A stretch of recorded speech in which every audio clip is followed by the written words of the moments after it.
If you want to stay here after Christmas, you'll need to pay rent." The words rang out across the dinner table, in front of more than 20 people, like a knife driven straight into my chest.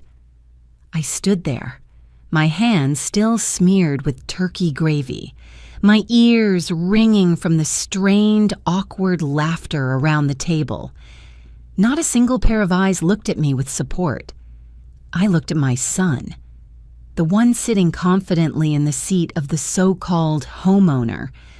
And for the first time in my life, I understood something terrifying. My silence had nurtured his ingratitude. I stayed still and said nothing. Not because I was weak, but because in that very moment I decided to leave that house and take with me a truth that could make my son lose everything. If you're still listening, tell me where you're watching from. Every comment you leave is another mark in this journey. And if this story has touched you, don't forget to hit like so it can reach even further. The smell of roasted turkey still hung in the air, mixed with cinnamon from the apple pie and the pine scent of the Christmas tree brushing the living room ceiling. I had been awake since 5 a.m. that morning, as I was every year, preparing Christmas dinner for the family. Not because anyone asked me to, but because I had grown used to working quietly behind the scenes, making everything perfect so others could enjoy the holiday. My name is Helen Whitmore. I am 66 years old, a widow, and judging by the way everyone in that room looked at me that night, I was nothing more than an elderly mother living off her son. The long dining table was covered with a crisp white tablecloth. The Christmas china I had carefully kept for over 20 years was neatly arranged. Crystal glasses shimmered under the warm yellow lights.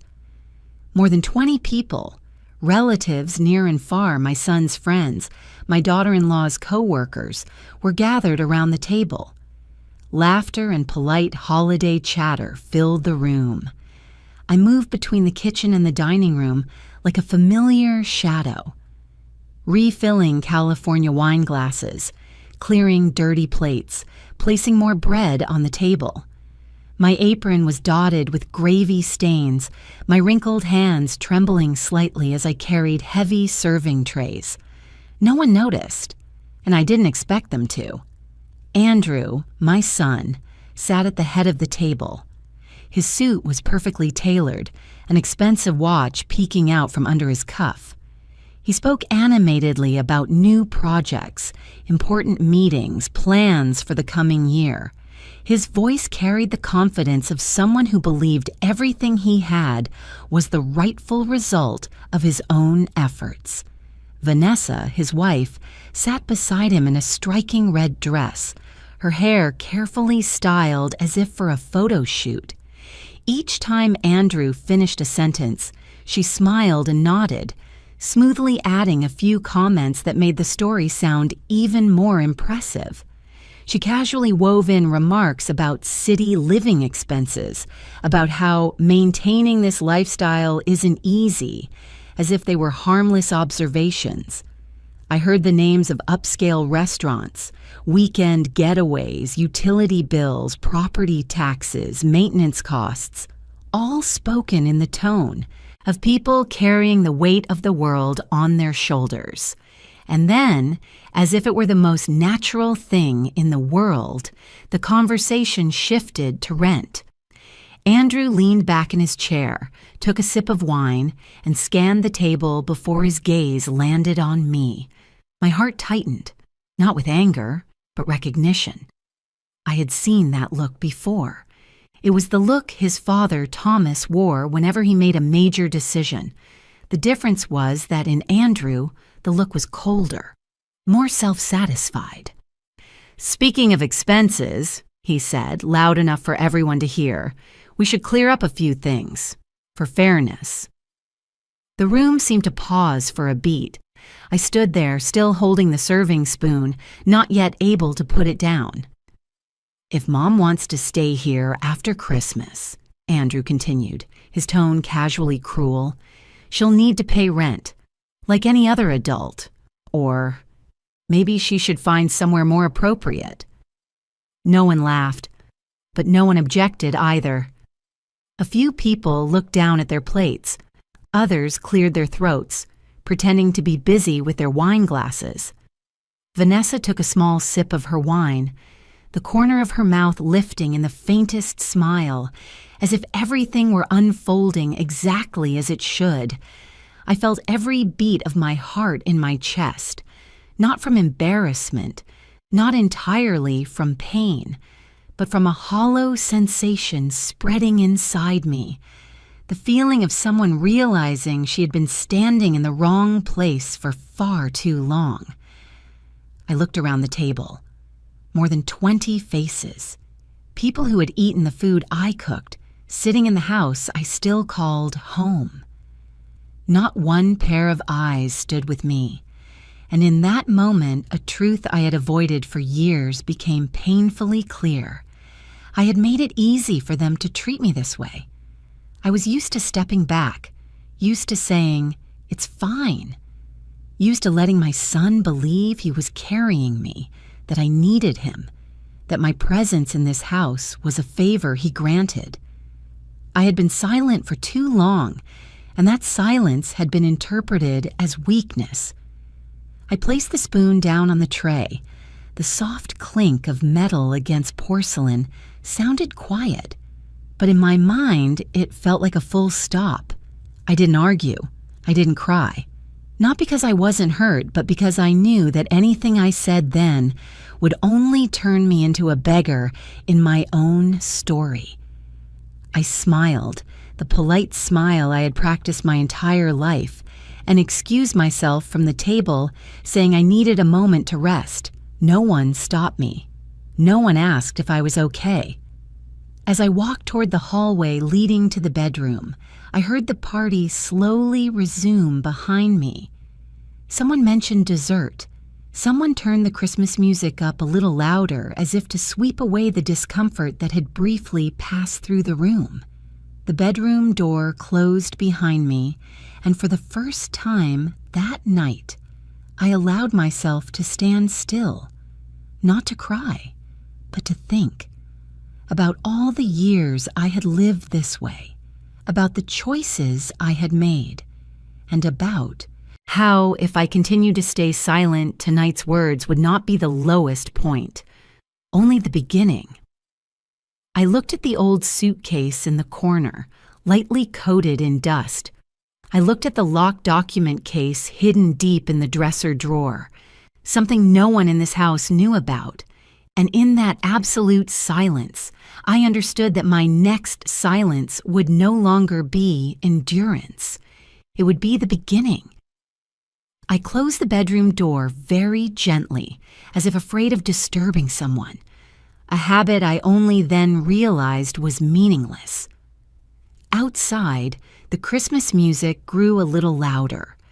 Laughter returned, hesitant at first, then steady again, as if the moment that had just happened had never existed. I leaned against the door, closed my eyes for a few seconds, and took a deep breath. The room was strangely quiet. The only sound was the steady ticking of the wall clock. One Andrew had once said was vintage but didn't fit the apartment style. I walked slowly inside and turned on the small bedside lamp.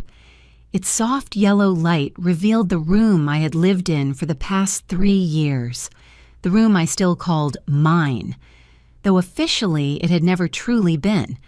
A neatly made single bed, a small wardrobe, a vanity table with a mirror chipped at one corner. Everything was simple, orderly, just like the way I tried to exist in this house, taking up no space, causing no inconvenience, never making anyone feel I was a burden. I sat on the edge of the bed and rested my hands on my knees. They trembled slightly, not from cold, but from a feeling both familiar and new rising in my chest. It wasn't exactly sadness, not quite anger. It was a painful clarity, the moment when someone finally sees her true place in the eyes of those around her. In this house, I was no longer Andrew's mother. I was Andrew's mother in the sense of an outdated responsibility, an older woman living there because of circumstances, because of family, because it's just how it's always been. Someone others could speak to the way they had tonight without considering the consequences. I remembered the looks on a few guests' faces when Andrew said those words. No outrage, no sympathy, just an uncomfortable understanding, the kind of look people give someone who should know better, as if I truly were living off them, and the suggestion was simply a reasonable adjustment. I let out a silent, humorless smile. If only they knew. But I stopped that thought, not out of fear, but because I was beginning to understand that for many years I had allowed that image to exist. I had built it myself, bit by bit, with my silence, my nods, my "it's fine" reassurances that I thought were sacrifices, but were really acts of erasing myself. I remembered the times Andrew introduced me to his friends. "This is my mom. She lives with us." Nothing more. No mention of what I had done, what I had given up. And I never corrected him. I let my son feel proud in his role as the devoted son, the family provider. I thought it was good for him. Dinners like tonight weren't the first time I had felt invisible. I was used to sitting at the table and getting up early to clean, used to hearing Andrew talk about our house without ever correcting it to your house. Used to Vanessa joking that I was too frugal, laughing as if it were just a harmless quirk of an old woman. I had yielded so much, all so my son wouldn't feel inferior to anyone. I let Andrew believe he was taking care of me, that I needed his protection. I thought it would make him stronger. I didn't realize that when someone is always placed in the role of the giver, they can easily forget to respect the one receiving. My silence, in the end, had been misunderstood. It wasn't seen as calm or loving. It was seen as acceptance. And from that acceptance, boundaries disappeared. I stood up and walked to the small wooden dresser against the wall. Opening the bottom drawer, I pulled out a dark brown leather document case. It had been there a long time, long enough for the leather to wear thin at the corners, long enough that I almost forgot how heavy it felt in my hands. I placed it on the table and unlocked it. Inside were neatly organized papers, contracts, certificates, numbers printed clearly, cold and precise, things Andrew had never seen, and I had deliberately kept it that way. I turned the pages, not to reread them, but to remind myself I was not the helpless woman they thought I was. I had never been anyone's burden. I had lived a long life, working, calculating, enduring, building. I just never told that story to the right audience. My fingers paused on a familiar page. I exhaled softly, feeling a knot in my chest loosen. It was time, not to prove anything, not to take revenge, but to end a role I had played for far too long. I glanced at the clock. Almost 12 a.m. Outside, it was Christmas, a night people talk about family, love, forgiveness. I reached for my phone, opened my contacts, and stopped on a familiar name, Leonard Brooks. Leonard answered after the second ring. His voice was calm and steady, as always. "Helen, is everything all right? I didn't expect a call at this hour." "I'm sorry to call so late," I said, keeping my voice even, "but I need to talk to you, now." There was a brief pause on the other end. Leonard didn't ask questions. "I'm listening." I didn't ramble. I didn't complain. I said only what needed to be said. Short, clear sentences. I told him I needed him to prepare a few things, that changes were coming, that I didn't want to wait any longer. Leonard sighed softly as if he had been waiting for this day. "Are you sure?" he asked. "I've never been more sure," I replied. When I hung up, a strange sense of relief settled over me. Not the relief of someone dropping a burden, but the feeling of someone finally straightening her back after years of bending. I opened the closet and pulled out a small suitcase. It wasn't big. I had never needed much. I packed a few simple outfits, the clothes I actually wore, my familiar flats, a warm coat for winter. Nothing extra. I paused in front of the mirror. The woman looking back at me had gray streaks in her hair, deep lines around her eyes. But in that gaze, I saw something I had lost long ago: clarity. I no longer felt like I needed permission to exist. Outside, the laughter continued. I knew what they would think when they saw me rolling out a suitcase. They would assume I was being dramatic, that I'd be back in a few hours or the next morning, gentle as always, apologizing for making things tense. But not this time. I zipped the suitcase closed. The sound was clean and final. I grabbed the handle and stepped out of the room. When the door shut behind me, I didn't look back. A roll had ended. I pulled the suitcase into the hallway, but instead of heading straight for the door, I stopped in the quiet space. Christmas lights cast faint reflections on the walls, trembling in time with the music drifting from the dining room. In that moment, a very old memory rose up, quietly, gently, like an underground river that had flowed through my entire life. Thomas Whitmore. Just thinking his name made my chest tighten, not from pain, but from a deep, steady longing, the kind that doesn't knock you down but never fully leaves. I met Thomas when I was 22, in a small town in northern New Jersey. Back then, I worked part-time as a bookkeeper for a building supply store. The job wasn't glamorous. Logging entries, checking invoices, counting small numbers. Thomas was a construction worker for the same store. Tall, broad-shouldered, his hands always dusted with cement. He spoke little, smiled gently, and looked at things with a focus that made it seem like every wall and every plot of land held potential. Others hadn't noticed yet. We didn't fall in love all at once. Everything happened slowly. Conversations after work, sitting on the warehouse steps, sharing a cheap cup of coffee. Moments when Thomas asked if I was sure the numbers were right, and I smiled and said numbers don't lie. We married in a simple ceremony with only family and a few close friends. No extravagant dress, no lavish reception. But I remember that day clearly. The feeling that I had chosen the right person to walk through the hardest years with. And hard years there were. In the early years of our marriage, we lived in an apartment so small that if we stood in the kitchen together, we had to turn our backs to each other. Thomas worked from early morning until late at night.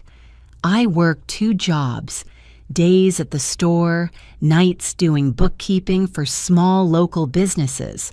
Some months, the money in our account barely covered rent and basic groceries. We didn't travel. We didn't eat out.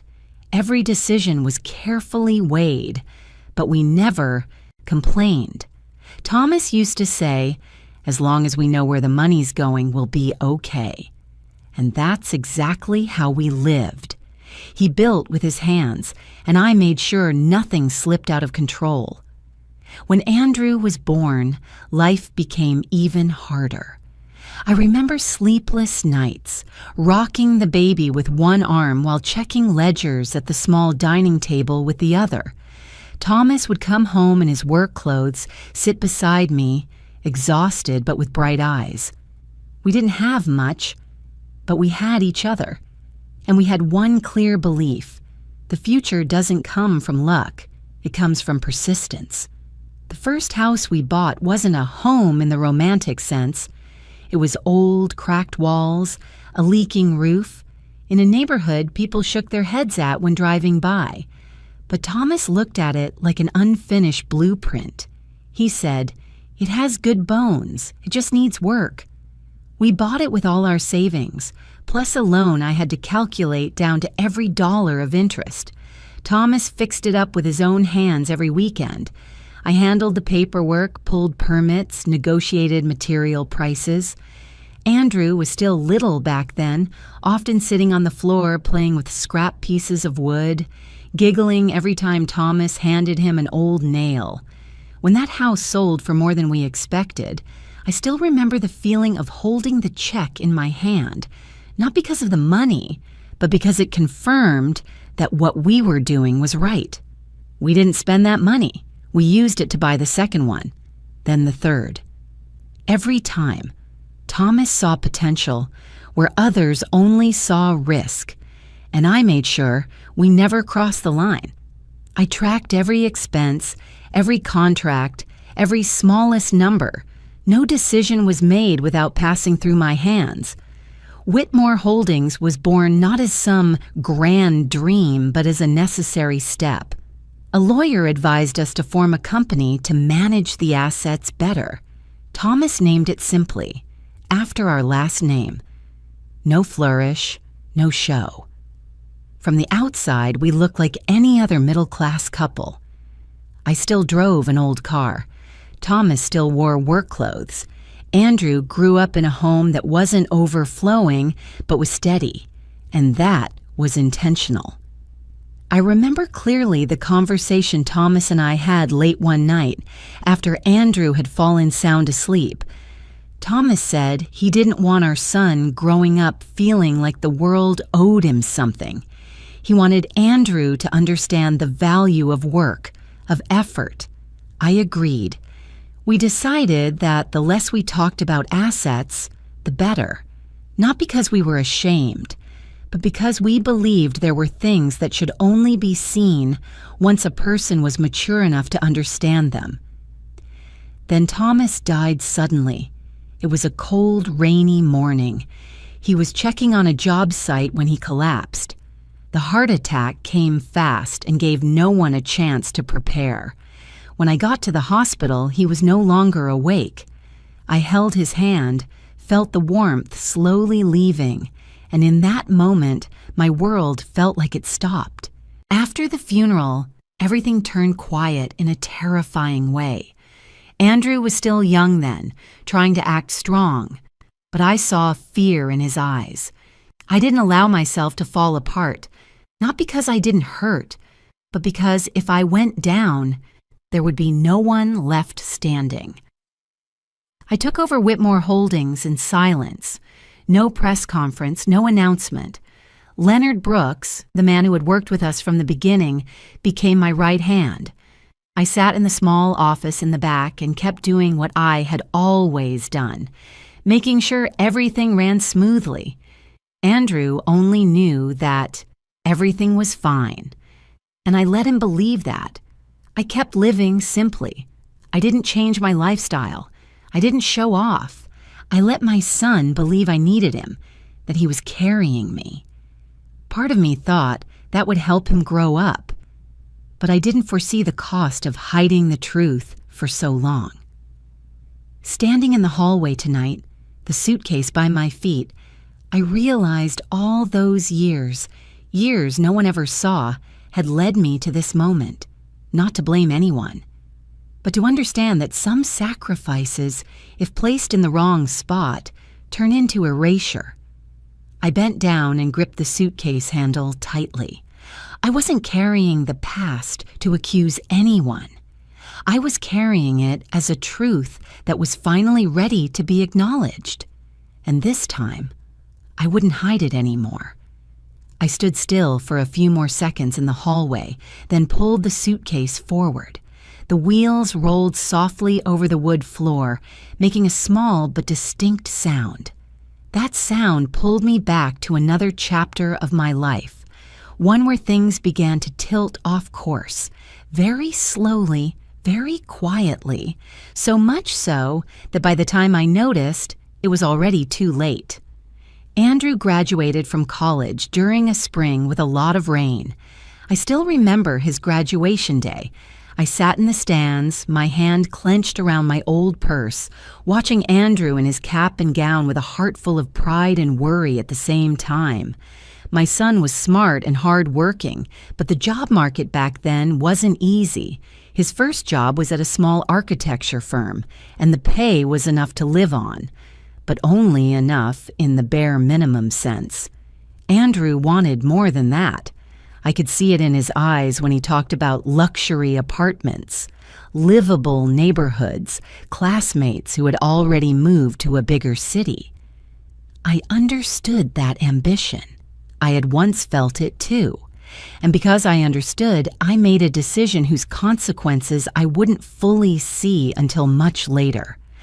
I told Andrew that my company had an empty apartment, not an ordinary one. An apartment with space, in an area where the market rent was higher than Andrew's monthly paycheck. I said it was an internal discount that I could help him rent it for much less. Andrew refused at first, saying it wasn't fair. I laughed and said that sometimes life needs a good start. I lied, not completely, but enough that he didn't ask more questions. I didn't tell him the apartment belonged to Whitmore Holdings. I didn't tell him the rent I offered was only a small fraction of the real price.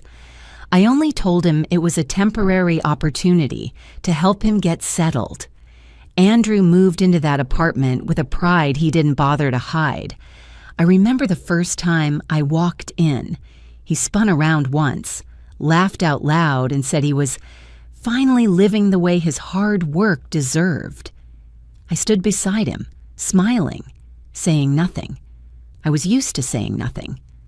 After a while, Andrew asked about a car. Architecture work required meeting clients, going to job sites, moving around a lot. Andrew's old car wasn't suitable anymore. I thought about it for a long time, then told Leonard to arrange for Andrew to use a car registered under the company. Just temporarily, I said, just for work convenience. Andrew didn't read the paperwork carefully. He only saw the new car, the way people looked at him differently when he parked in front of the office. I saw that and I let it happen.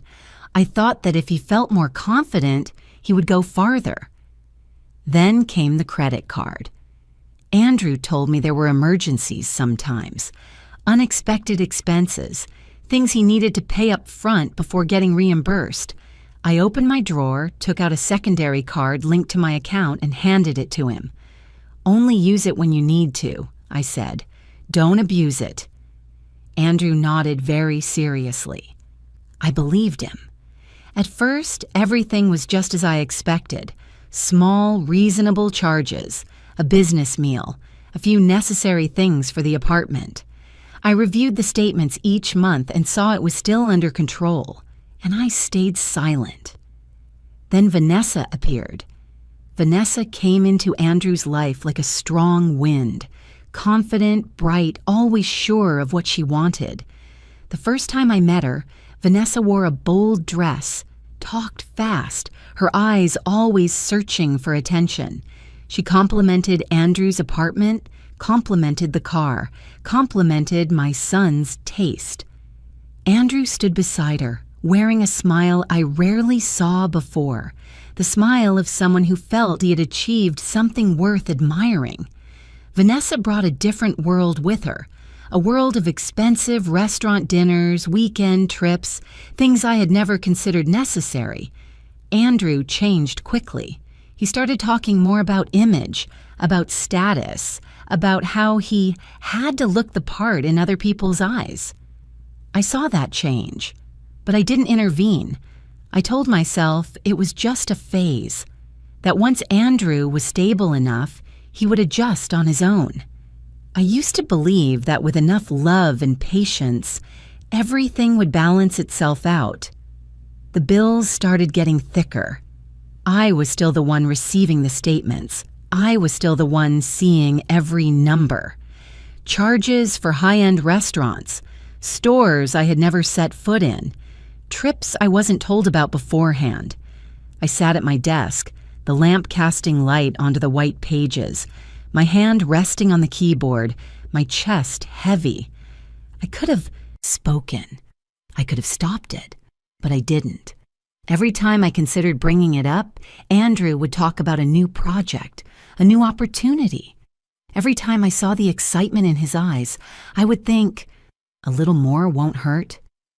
Vanessa always had a way of making it sound reasonable, investing in image, building relationships. You can't be cheap in this industry.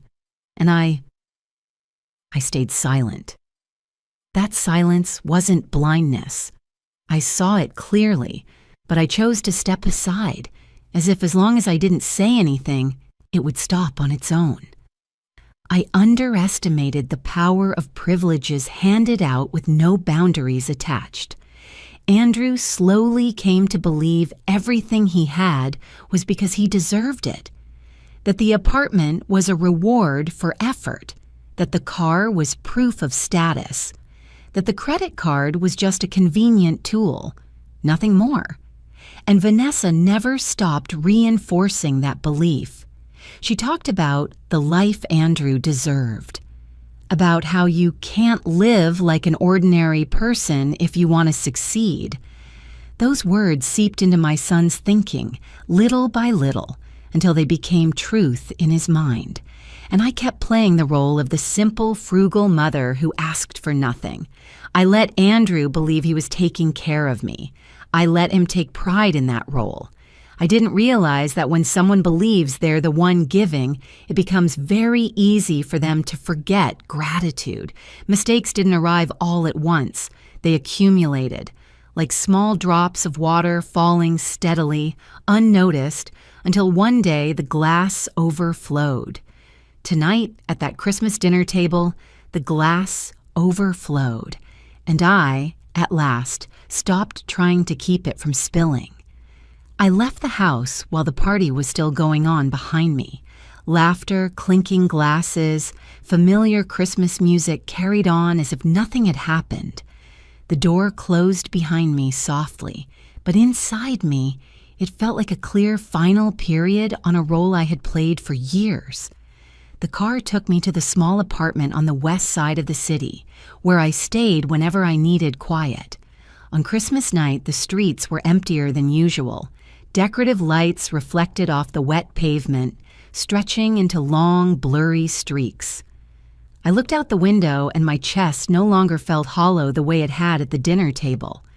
Instead, there was a cold, lucid awareness. As if, after years, I was finally seeing everything with my own eyes. When I stepped into the apartment, I didn't turn on the lights right away. I set my bag down and stood in the darkness for a few seconds. The familiar scent of old wood, books, a space no one could intrude on made me breathe deeper. Here, I could be myself. Not the mother living off someone, not a shadow behind my son's success. I turned on the table lamp, opened my phone, and called Naomi Feldman. Naomi answered after the second ring. Her voice was low and steady, carrying the clarity of someone used to late, unannounced calls. I didn't need to explain much. I just said I needed to see her right away, tonight. Naomi paused briefly and replied, "I'm at the office, come." Naomi's office was in an older building with soft yellow lighting and a quiet so deep I could hear footsteps in the hallway. When I walked in, Naomi was already seated behind her desk, a file open in front of her. She looked at me, not with suspicion, just waiting. I told her about the Christmas dinner. No embellishment, no complaints, just what happened. Each sentence, each silence. Naomi listened, her hands folded together. When I finished, she nodded slightly. "We'll do this cleanly," Naomi said. "No emotion, just legal." I nodded. That was exactly what I wanted. Naomi pulled the first file closer. The lease. The apartment Andrew was living in. She turned the pages, her finger stopping at a small but clear clause. The lease had a term, conditions for non-renewal, and the right to end it under the law with proper notice. "Everything is legal," Naomi said. Nothing vague. I looked at the familiar lines and remembered the day I signed that lease. Andrew had signed quickly, without reading carefully. Back then, I hadn't said a word, and now I didn't need to explain. Naomi moved to the second file. The car documents, the company name, temporary use, no personal ownership clause. Everything was so clear it couldn't be argued. I can take it back right away, I said. Naomi nodded. Yes, and there's no legal basis to fight it. The third file was the credit card. Statements spread across pages, numbers following numbers. Naomi didn't comment. She simply placed her finger on the total at the bottom of the page. I looked at that number and felt no anger, only exhaustion. Not because of the money, but because for so long I had used my silence to legitimize a life my son hadn't earned. Naomi looked up at me. You know what you're doing, right? I do, I said. And this time, I truly did. For a very brief moment, my heart tightened. The thought of Andrew, the child I once held in my arms, the nights I stayed awake when he had a fever, flickered through me. But then I remembered his eyes at the table, the way he spoke about rent, the way he looked at me as if I were an obvious burden. I took a deep breath. I don't want to do this halfway. Naomi raised her eyebrows slightly, but she wasn't surprised. Then we'll do it decisively? We reviewed everything, step by step, the order of notices, deadlines, the process of repossession. Nothing personal, nothing meant to punish, just restoring boundaries I should have set long ago. As Naomi printed the final documents, I leaned back in my chair and closed my eyes for a few seconds. The inner struggle wasn't loud the way I once imagined. It felt like a slow, steady wave, carrying me toward a decision I could not reverse. That night, I understood something with painful clarity. Love without boundaries isn't love. It's leniency disguised as sacrifice. And that leniency had made Andrew believe everything he had was automatic. When Naomi handed me the papers to sign, my hand didn't shake. My name appeared on the page, clear, firm. Not the signature of an angry mother, but of a woman deciding to take responsibility for her own mistake. When I left the law office, dawn was close. The city was still quiet. I drove slowly back to the apartment. Once inside, I made a cup of hot tea and sat by the window. The first light of the new day began to slip through the blinds. For the first time in a long time, I felt I wasn't being pulled in two directions.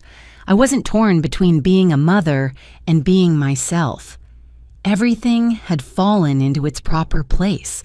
I turned off the light and went to bed. That night, even though it was short, I slept peacefully. No dreams, no jolting awake. Just the deep sleep of someone who had accepted the truth and stopped running from it. The next morning, I woke up before it was fully light. The apartment was so quiet I could hear the heater clicking softly, the steady drip of water in the sink. I made coffee and stood by the window, looking down at a street where only a few people were out early walking their dogs. Everything looked normal. Too normal compared to what I knew was beginning on the other side of the city. My phone vibrated lightly on the kitchen table. A text from Naomi, very short. The notice has been sent, email and hard copy, everything on schedule. I read it and set my phone down. There was no feeling of victory, no regret, only a deep stillness, as if I had just closed a door that had been left open too long. Somewhere, Andrew was opening his email inbox. I can picture the scene clearly even though I'm not there. Andrew has a habit of checking his email in the morning, right after sitting down at the table, his coffee cup still steaming. My son usually scrolls quickly, skipping advertisements and unimportant notifications, but that subject line wouldn't be skipped. Notice of non-renewal of lease agreement. Andrew would open it, read the first line, then the second. I know he would have to read it at least 2 or 3 times to make sure he wasn't misunderstanding. That apartment in Andrew's mind was home. It was an achievement, proof that he had accomplished something in life. But an email has no emotions. It only talks about clauses, deadlines, the date the apartment must be handed back, clear, cold, no room for negotiation. And then would come the second blow. Andrew would keep reading, then call the management office, his voice tight, trying to stay calm. He would ask why, say he had always paid on time, never caused trouble. And on the other end of the line, another professional voice would repeat that this was the landlord's legal right, and that if Andrew wanted to continue renting, he could submit a new application at the current market rate. The real rent. I can imagine that moment very clearly. The instant he hears the number, the calculation racing through his mind so fast it almost hurts. Andrew's income, the fixed expenses, the familiar bills, none of it would line up anymore. There would be no way to make it work. The third blow would come faster than I expected. Vanessa would be the first to discover it. I picture Vanessa in a store, bright lights overhead, the familiar scent of perfume, her hand holding the card she was used to swiping without thinking. Vanessa isn't someone who checks balances. She's used to everything being approved. And then the card reader would make a short, dry sound, declined. At first, it would be a mistake. Vanessa would force a smile and ask them to try again. Then again. The cashier's expression would shift slightly, from polite to cautious. People waiting in line behind her would start to look. Vanessa would leave the store with her face flushed, her hand gripping her phone tightly. The call to Andrew would be impatient, blunt, just panic mixed with anger. My card doesn't work. What's going on? Andrew would open his banking app, see the notification that the secondary card had been locked. No warning, no explanation, just a simple cold line of text. And then, as if that weren't enough, the next blow would come the same day, the car. Andrew would head down to the parking garage, keys in hand, his mind still tangled up in the email and Vanessa's call. He would slow when he saw the familiar, empty space. That parking spot, the one where the car was always parked, would now be vacant. At first, he would think he was mistaken. He'd walk a few more steps, look left, look right. But no, the car wouldn't be there. I can see Andrew standing frozen for a few seconds, his heart racing, cold sweat breaking out despite the winter air. Then he would call the garage, his voice starting to lose control.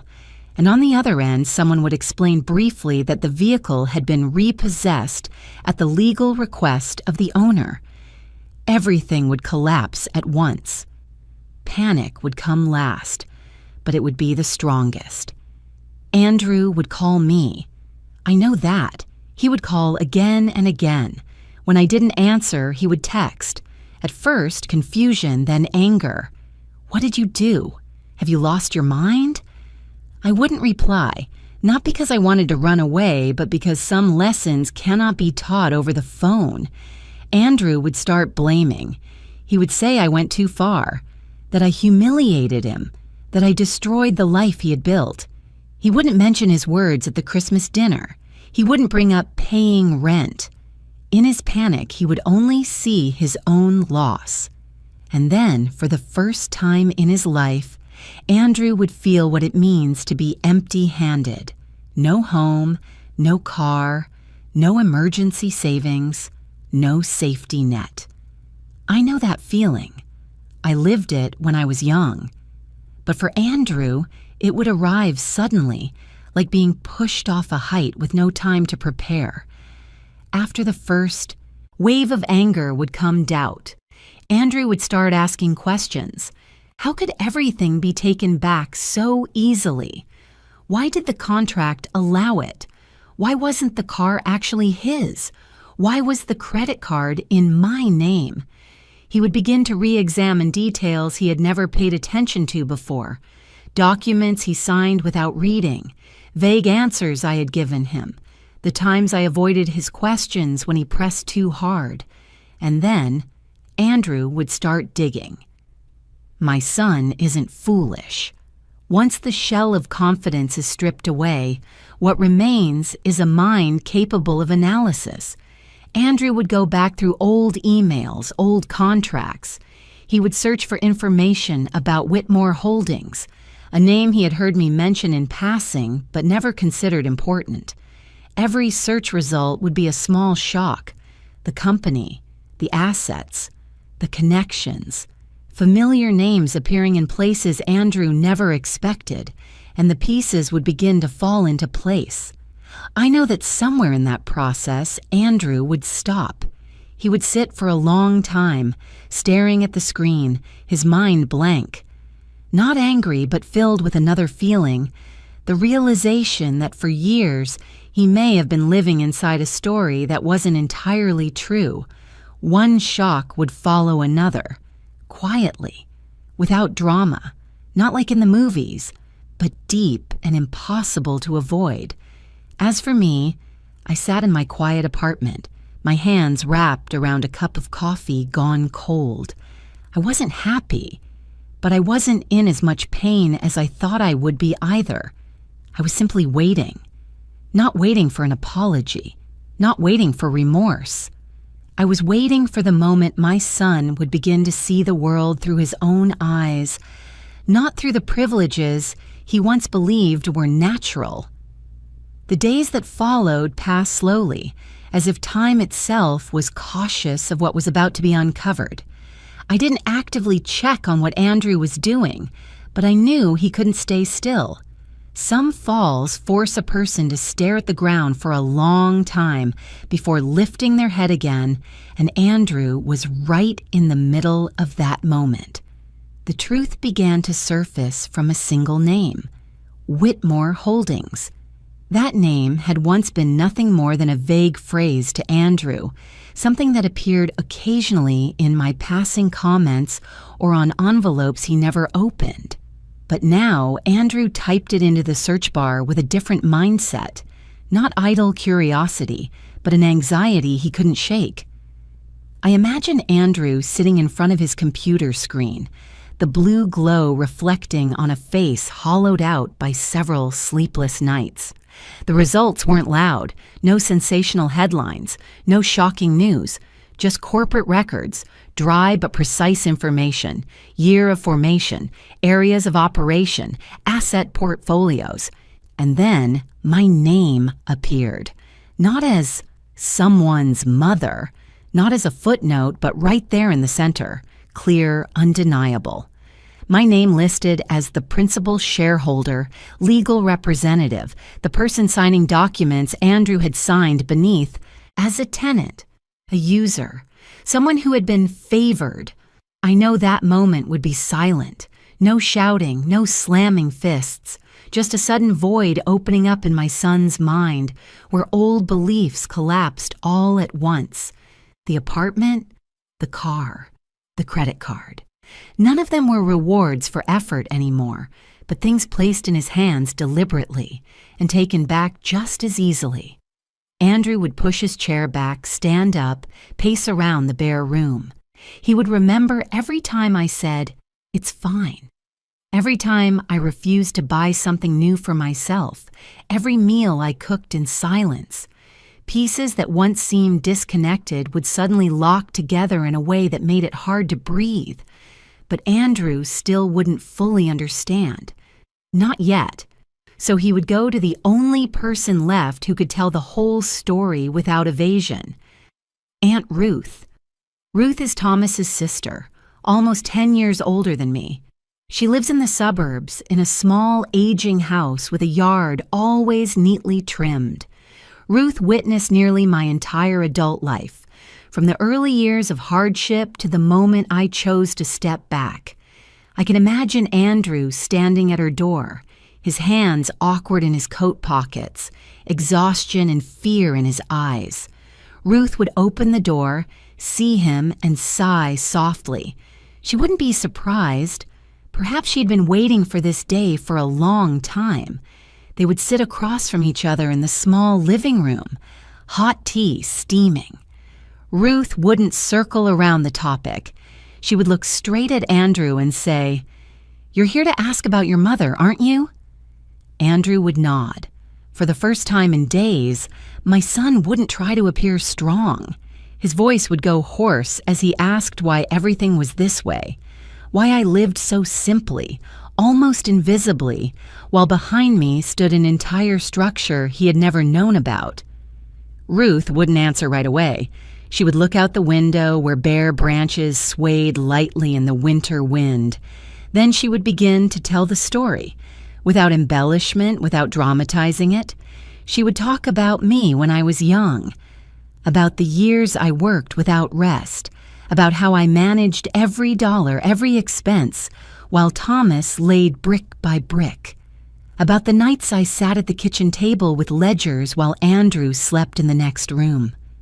Ruth would talk about my decision after Thomas died, about choosing not to change my lifestyle, about wanting Andrew to grow up as an ordinary person, to understand the value of work and independence, about my deepest fear, that if my son knew he was standing on too thick a cushion, he would never learn how to stand on his own. Andrew would sit silently, no arguments, no interruptions. What Ruth said wouldn't sound like an accusation. It would sound like a calm account of choices I had carried alone. When Ruth finished, the room would fall quiet. Andrew would lower his head. For the first time, he would look at himself not through the lens of success, but through the consequences of arrogance. He would remember the Christmas dinner, the way he spoke about rent as if it were obvious, the look in my eyes then, not angry, just quiet. Andrew would begin to understand that my silence wasn't weakness, but a choice. Meanwhile, Vanessa wouldn't accept the truth so easily.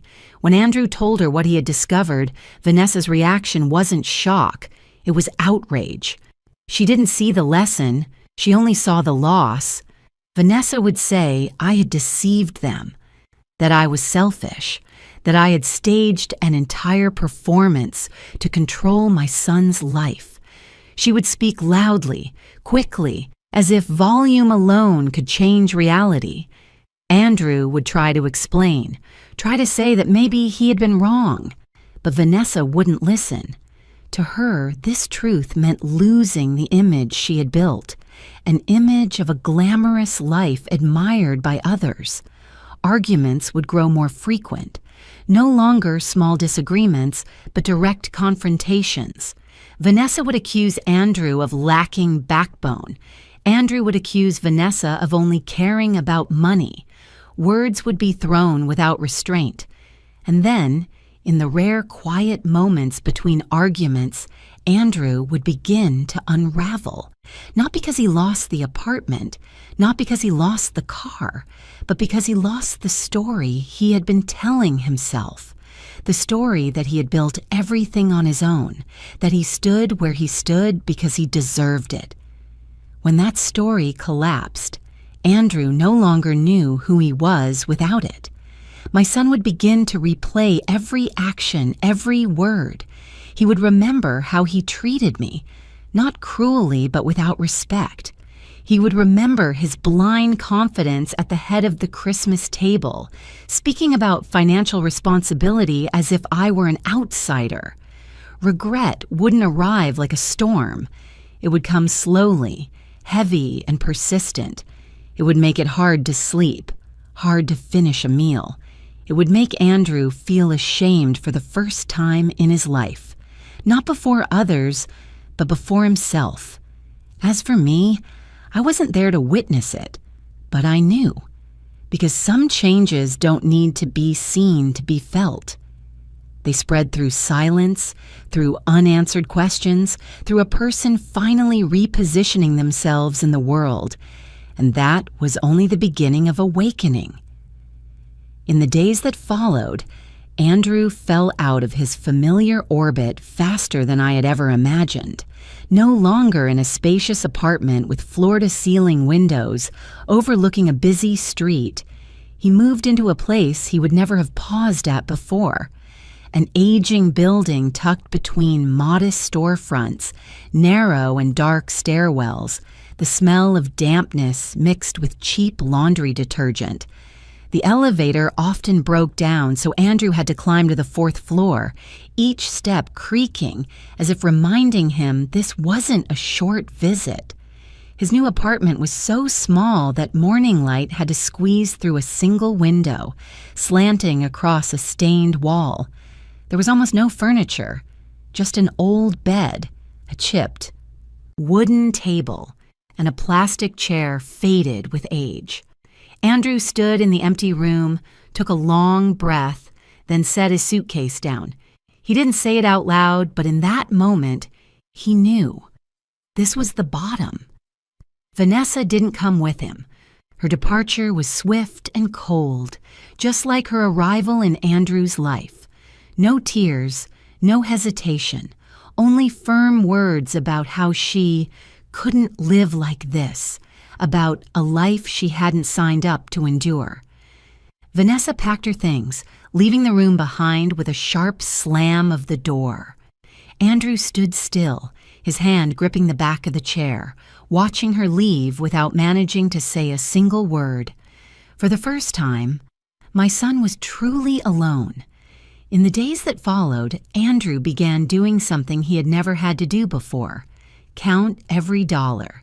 He sat at the small table, a blank sheet of paper laid out, a pen placed neatly beside it, and started writing numbers down: rent, utilities, food, transportation. Expenses that once seemed trivial suddenly turned heavy. He discovered that even one meal out could throw off the entire week's plan. Andrew learned how to cook simple meals over and over again: fried eggs, boiled pasta, canned soup. He stood in front of the stove listening to the oil crackle, his hands clumsy but with no other choice. Every time he poured food onto a plate, Andrew thought about dinners from before: brightly lit restaurants, crisp white tablecloths, wine glasses shimmering. The comparison brought no comfort, only a tightness in his throat. Money wasn't enough. Andrew started looking for extra work, not glamorous jobs or ones he once thought were worthy of him, but late shifts, manual labor, work he had once walked past without noticing. He worked at a small store, stocking shelves, wiping them down. On nights he came home late, his back aching and legs heavy with exhaustion. Andrew lay on his bed staring at the low ceiling and thinking about earlier days, when he walked out of an office in a tailored suit, believing he had reached some position in life. Shame came slowly, but it lingered. Andrew avoided meeting old friends. He didn't want to explain, didn't want to answer polite questions about how things were going. He feared the searching looks, the long silences after he mentioned his new place. Some evenings, he sat alone in the small room, the sound of traffic outside drifting in endlessly, and realized that loneliness wasn't as loud as people imagined. It simply sat there, covering everything.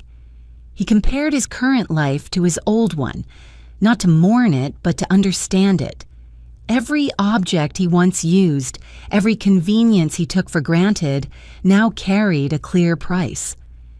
Andrew began to understand that work wasn't just a title printed on a business card, but every hour on his feet, every minute spent laboring, every dollar exchanged for effort. Some nights he wondered who he had become over the years, not the person he thought he was, and not the person he wanted to be. He remembered talking about success in front of others, remembered the certainty in his voice when speaking about financial responsibility, remembered the Christmas dinner, where he had placed me below numbers. Questions began to surface, impossible to push aside. Andrew questioned his own worth, what he had truly accomplished, which parts of his life came from effort and which came from support he had never acknowledged. One night after midnight, Andrew sat at the small table, his phone placed in front of him. The screen lit up with my name and his contacts. He hesitated for a long time. Words appeared, then were deleted. He didn't know how to begin. Apologize for what first? For his words at the dinner? For years of arrogance? Or for failing to see me as an independent person? In the end, Andrew typed a short message. No embellishment, no excuses, just a rough, awkward but sincere apology. He said he had been wrong, that he was learning how to live again from the beginning, that if possible, he hoped to talk to me, not to ask for help, but to ask to listen. The message was sent. Andrew set the phone down, his heart beating faster than usual. He waited. A few minutes passed, then 10. No reply. Andrew watched the screen fade to dark. That silence wasn't like before. It wasn't defiant and it wasn't punishment. It felt like an empty space that needed time to be filled. My son sat there, his back against the chair, accepting for the first time that some things couldn't be repaired immediately. As for me, I read the message very late. I didn't respond. Not because I didn't hear it, but because I understood that sometimes silence is the only lesson left to teach. I set the phone down, looked out the window at the distant city lights, and knew my son was walking a necessary road, one no mother could walk for him, and I let him walk it. Time passed slowly, but it didn't stop. After the first weeks of struggling with his new life, Andrew gradually realized that simply enduring wasn't enough. He needed a different anchor, not money, not status, but a reason to wake up each morning without feeling ashamed of himself. The first job Andrew took after the collapse was unlike anything he had done before. It was a temporary position at a small construction company that specialized in renovating older homes in working-class neighborhoods. The pay was low, so low that when Andrew read the number in the confirmation email, he let out a dry laugh. But he accepted it. There were no glass offices, no personal desks, no business cards with titles. Andrew wore old jeans, safety boots, a hard hat, and stood on job sites filled with dust and the claying of metal. On his first morning, he arrived earlier than scheduled, standing awkwardly among workers who had known each other for years. No one cared where he used to live or what kind of car he drove. Here, people only cared whether he could do the work. Andrew started with the simplest tasks: carrying materials, cleaning up, measuring. Some days his hands blistered from tools. His back hurt so badly that at night he only wanted to lie still. But strangely, that exhaustion carried none of the emptiness he felt before. Each evening, washing his hands in cold water, looking at small cuts on his skin, Andrew knew he had done something real, even if it was small. Gradually, he began to understand his father's profession in a way he never had before. Andrew remembered Thomas Whitmore coming home with dusty clothes, sun-darkened hands, the smell of wood and cement clinging to his jacket. Back then, Andrew was young and only thought his father worked hard. Now, standing on job sites himself, Andrew understood what that hardship meant, how small decisions could affect others' safety, how a single mismeasured millimeter could lead to serious consequences. Some afternoons, Andrew sat eating lunch with the other workers on concrete steps. Simple meals, bread, hot soup, inexpensive fruit.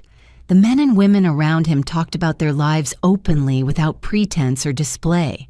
Some supported entire families in cramped apartments. Some worked 2 or 3 jobs just to cover rent. Andrew listened, first awkwardly, then thoughtfully. For the first time, he saw people who had far less than he did, less money, fewer choices, but no less dignity. They worked hard, laughed when they could, complained when necessary, but didn't see themselves as victims. Andrew realized he had been living inside a bubble, where worries were about image and status, not about tomorrow's meal. Andrew's life gradually shrank. No more impulse purchases, no more frequent dining out. He learned to live with what he truly needed: a small room to sleep, a meal that filled him, a job tiring enough that he could sleep deeply at night. That simplicity didn't make him feel deprived. On the contrary, it made him feel lighter. And within that simplicity, something else began to form: self-respect. Not the kind tied to other people's opinions, but the feeling of standing on his own 2 feet. Andrew no longer needed to prove anything every time he left the house. He knew what he was doing, why he was doing it, and how far he could go if he kept going. The idea took shape one rainy afternoon. Andrew was standing, looking at an old house being renovated, peeling walls, a leaking roof, yet still capable of becoming a decent place to live if redesigned thoughtfully. He realized that many problems weren't about lack of space, but about how space was used. Small apartments could become brighter and more functional if designed differently. The thought didn't leave Andrew's mind.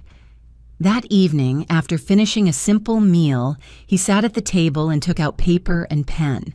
Not drawings for clients, not assigned projects, just rough sketches, room layouts, ways to use light, ways to reduce material costs while keeping safety intact.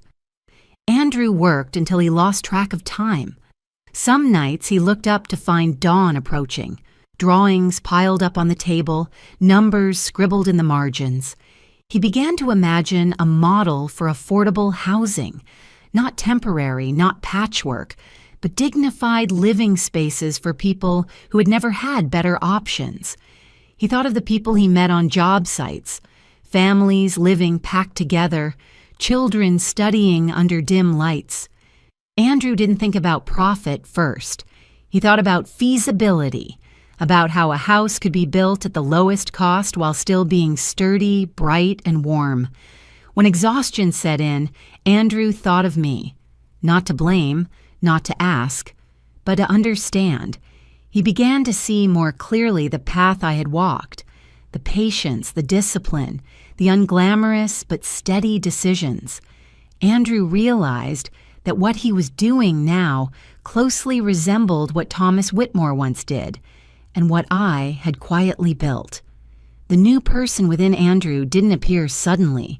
It didn't arrive with a brilliant moment of awakening. It grew slowly, day by day, in sweat, repetition, and small but consistent choices. Andrew was no longer a man who believed he deserved everything good simply because he wanted it. He began to understand that value isn't given, it's created. And somewhere far away, I felt that change without anyone telling me. There are bonds between mother and son that don't need words to be recognized. I knew Andrew was being reborn, not into a more perfect version, but into a truer one. And for the first time in a very long while, I believed my son was on the right path.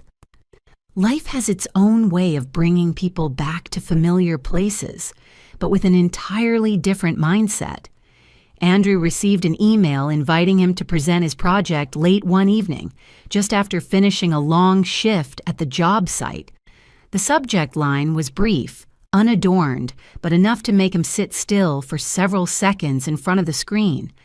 An investment group was looking for low-cost, sustainable housing ideas, and someone had passed along Andrew's sketches. He read the email again and again, not because he didn't understand it, but because he was afraid he did. The invitation promised nothing. No mention of budget, no talk of partnership, just a presentation. But to Andrew, that was more than enough. The meeting day arrived faster than he expected. That morning, Andrew stood in front of the mirror in his small apartment, adjusting a carefully ironed shirt. He didn't have many clothing options, no expensive suit, no shiny watch, just clean, neat, sufficient clothes. When he left, Andrew carried a thick folder, not only drawings, but notes, numbers, and lived experience. The location of the meeting stunned him the moment he stepped off the bus. A tall building, glass reflecting the pale gray morning sky. Andrew stood at the entrance, gripping his bag strap, his heart beating faster. He had passed this place before, but never like this. Back then, he entered as someone favored, believing every door opening was natural. Now he entered with the caution of someone who knew he had to earn every step. Andrew gave his name at the reception desk. The receptionist smiled politely and directed him upstairs. The elevator ride felt slow, or perhaps Andrew simply felt it that way. Each passing floor matched a stronger heartbeat. When the meeting room door opened, Andrew stepped inside and froze.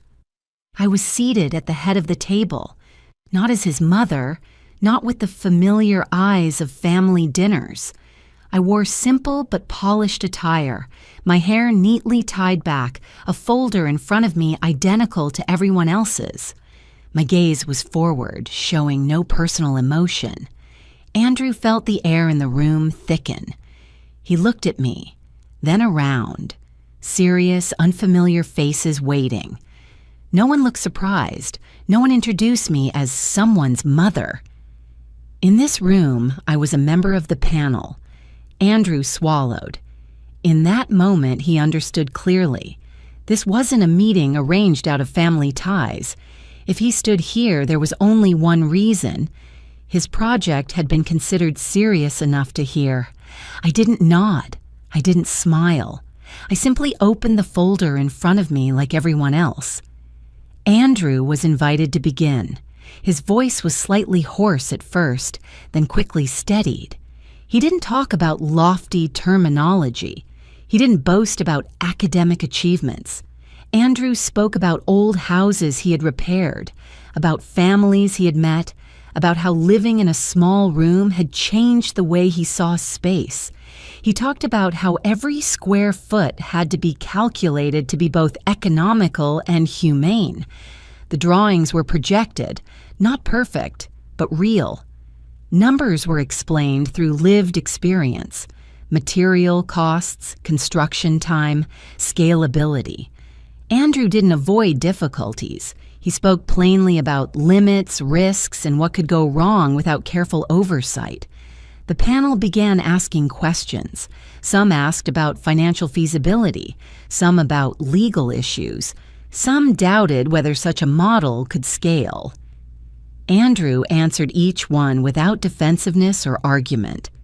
When he wasn't sure, he said he needed more data. When challenged, he described what he had seen firsthand. I sat there, listening. Not as a mother waiting for her son to get it right, but as someone who had reviewed hundreds of projects and heard hundreds of presentations. And I could clearly see the difference. Andrew wasn't trying to impress. He was simply telling his truth. The exchange lasted longer than expected. When the final question ended, the room fell into a brief silence. Andrew stood still, both hands resting lightly on the edge of the table, waiting. No hope, no disappointment, just acceptance. Finally, the chair spoke. The decision was made, neither rushed nor delayed. The panel agreed to move forward one step further.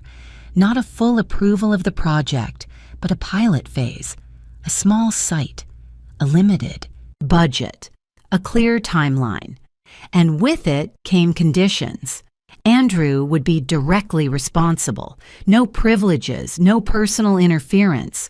All reports had to be transparent. Every decision had to be explained. If it failed, the project would stop. I looked at Andrew for the first time since he'd entered the room. My expression didn't soften, but it wasn't cold either. It was simply direct. Andrew nodded.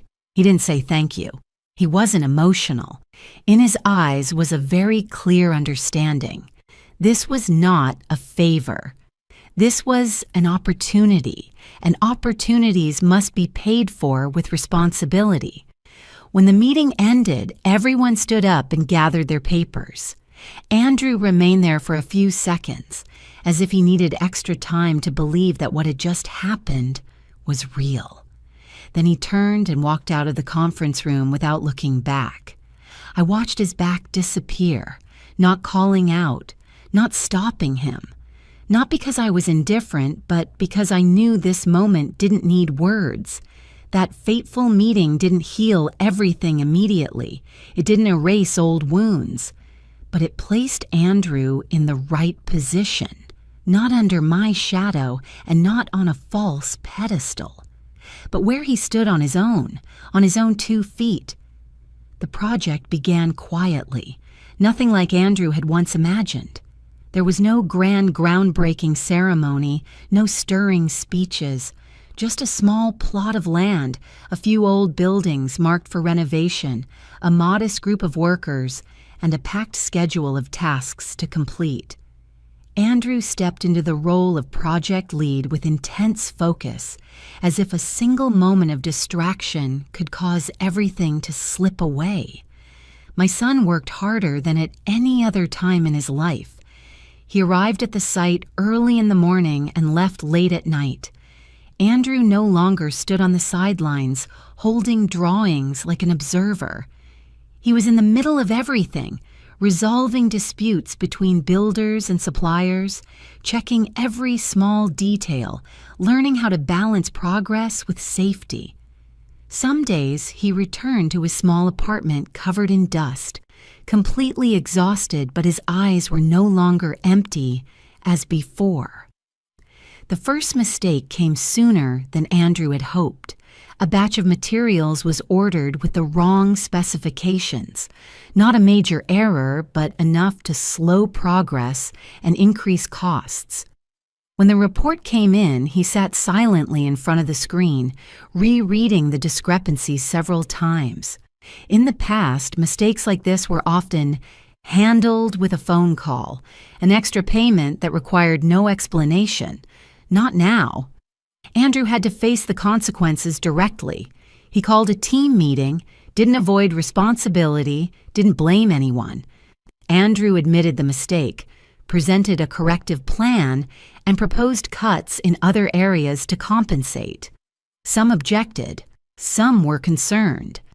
But Andrew listened patiently, adjusted, and persuaded with logic and transparency. For the first time, my son understood what real crisis management meant, not with money, but with credibility. I followed everything from a distance. I didn't call to check in. I didn't send advice. I read the regular reports like any other board member. The numbers were no longer abstract. They carried sweat, hesitation, and nights Andrew stayed awake trying to find balance. I saw the change in his writing. Shorter, clearer, less showy. There were moments when I wanted to intervene, when I saw progress slow, when I knew Andrew was under intense pressure. But I didn't. Not because I was cold, but because I understood. If I stepped in now, everything would lose its meaning. Maturity cannot be borrowed. The project gradually moved toward completion in quiet persistence. The finished homes weren't flashy, but they were bright and solid. Natural light was used to the fullest. The spaces were small but thoughtfully arranged. Every detail was considered. Nothing excessive, nothing missing. When the first doors opened, Andrew stepped back, watching families enter cautiously, then slowly relax.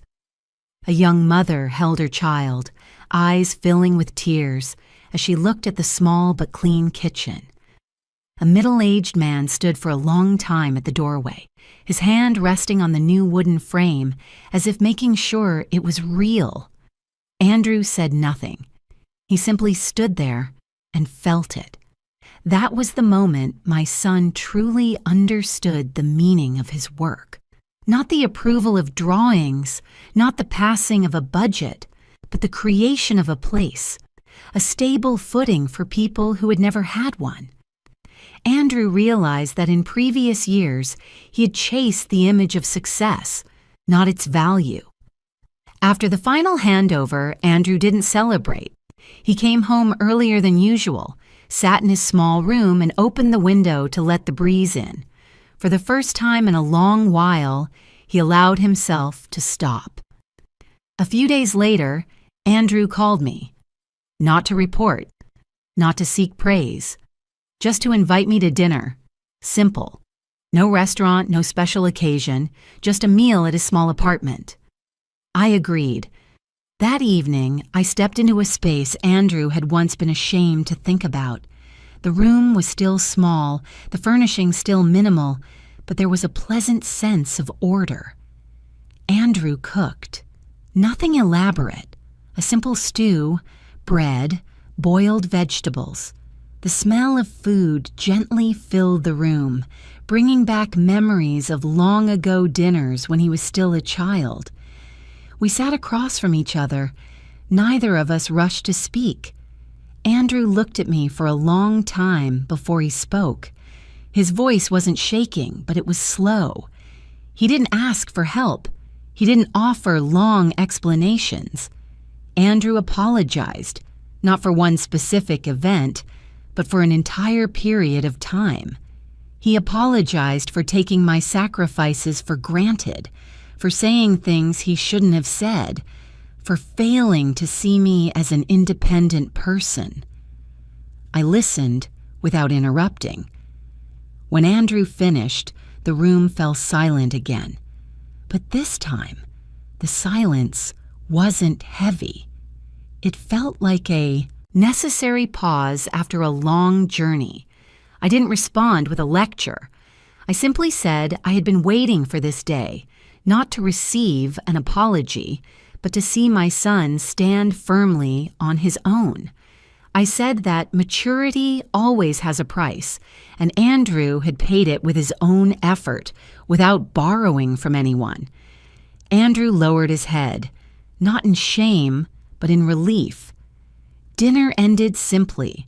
No grand promises, no distant plans, just two people sitting together, sharing a meal, like those who had passed through pain and learned to see each other with different eyes. And in that moment, I knew my son had truly grown up, not because of success, but because he understood its cost. Many years have passed since that Christmas season, the one when a seemingly careless sentence forced all of us to stop and look directly at ourselves. Time doesn't erase memories, but it softens their sharpest edges, so that when we look back, we can see the entire road we've traveled, not just one painful turn. The affordable housing project Andrew once presented at that fateful meeting didn't stop at the initial pilot site. It grew slowly, step by steady step, much like my son's growth. Not every proposal was approved, not every phase went smoothly, but Andrew was no longer afraid of failure as he once had been. He understood that failure isn't the collapse of an image, but part of building something lasting.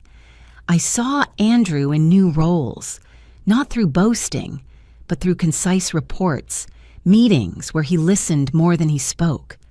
My son learned to ask questions before drawing conclusions, to take responsibility when mistakes occurred, and most importantly, to see people before numbers.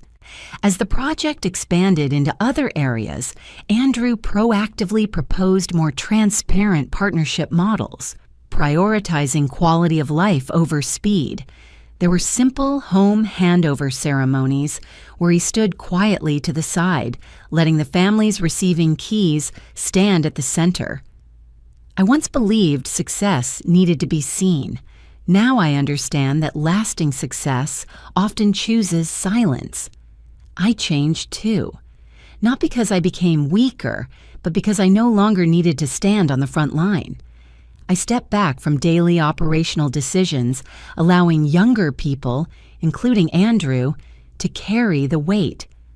I chose slower mornings, reading by the window, tending to the small garden behind my house.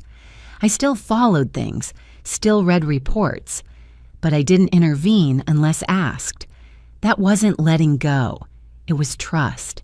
That Christmas arrived with a very different feeling. No extravagant table, no conversations about money, just a warm meal, a few relatives, soft lights, and familiar music. Andrew stood up during dinner, not to announce something grand, but to say something that had needed to be said for a long time. He spoke about his mistakes. No excuses, no detours. He said he had once confused entitlement with value, support with inevitability.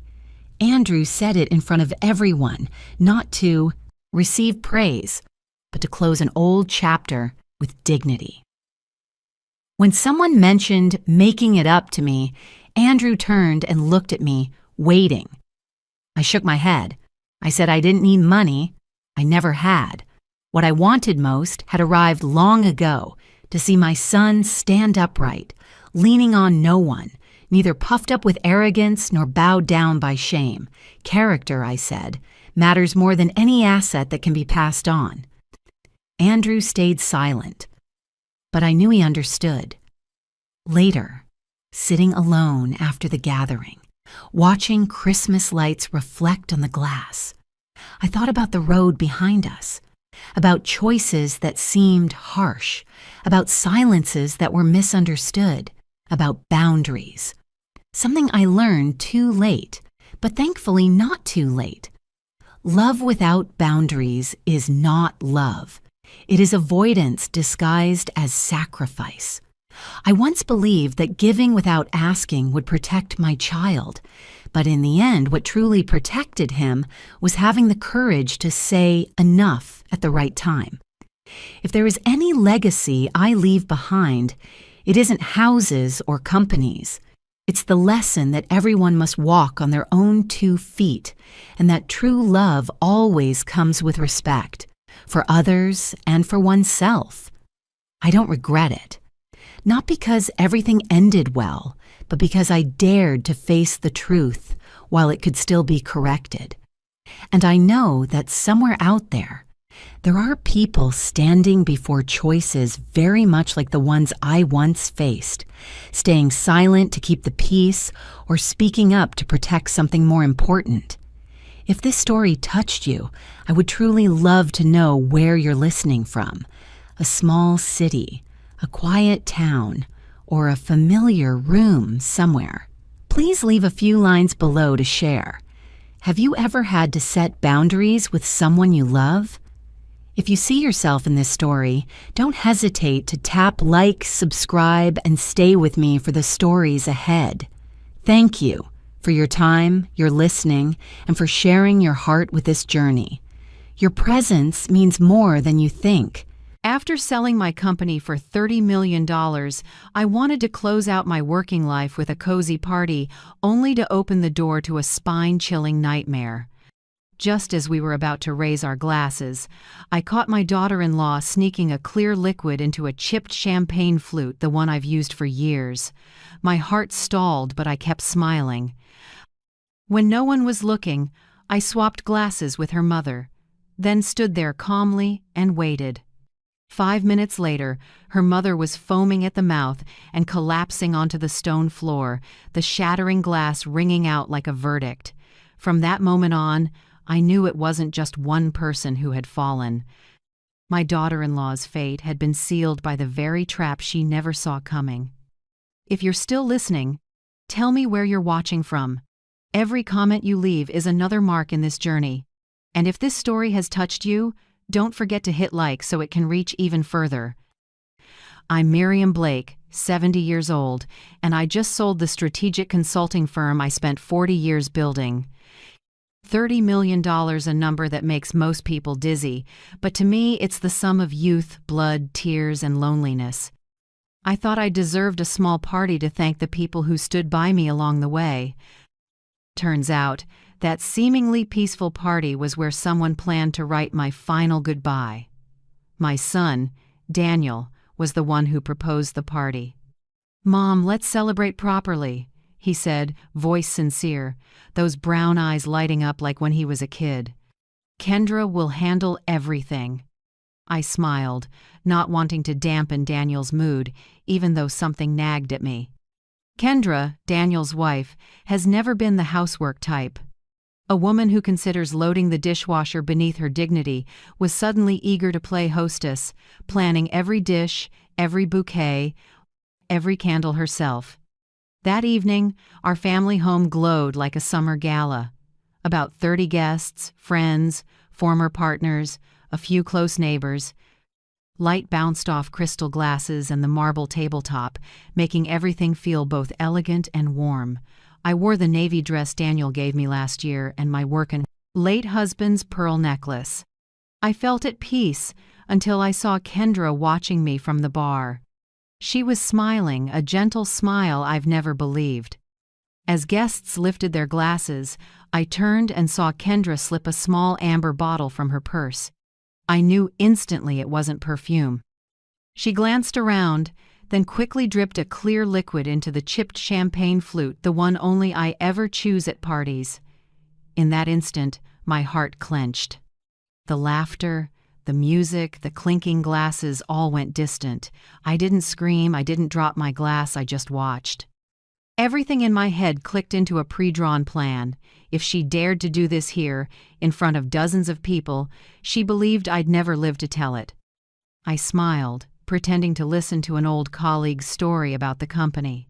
When Kendra turned away just long enough to adjust her necklace, I quietly swapped my glass with her mother's. Lorraine Peterson was standing by the buffet, purse in hand, looking for someone to chat with.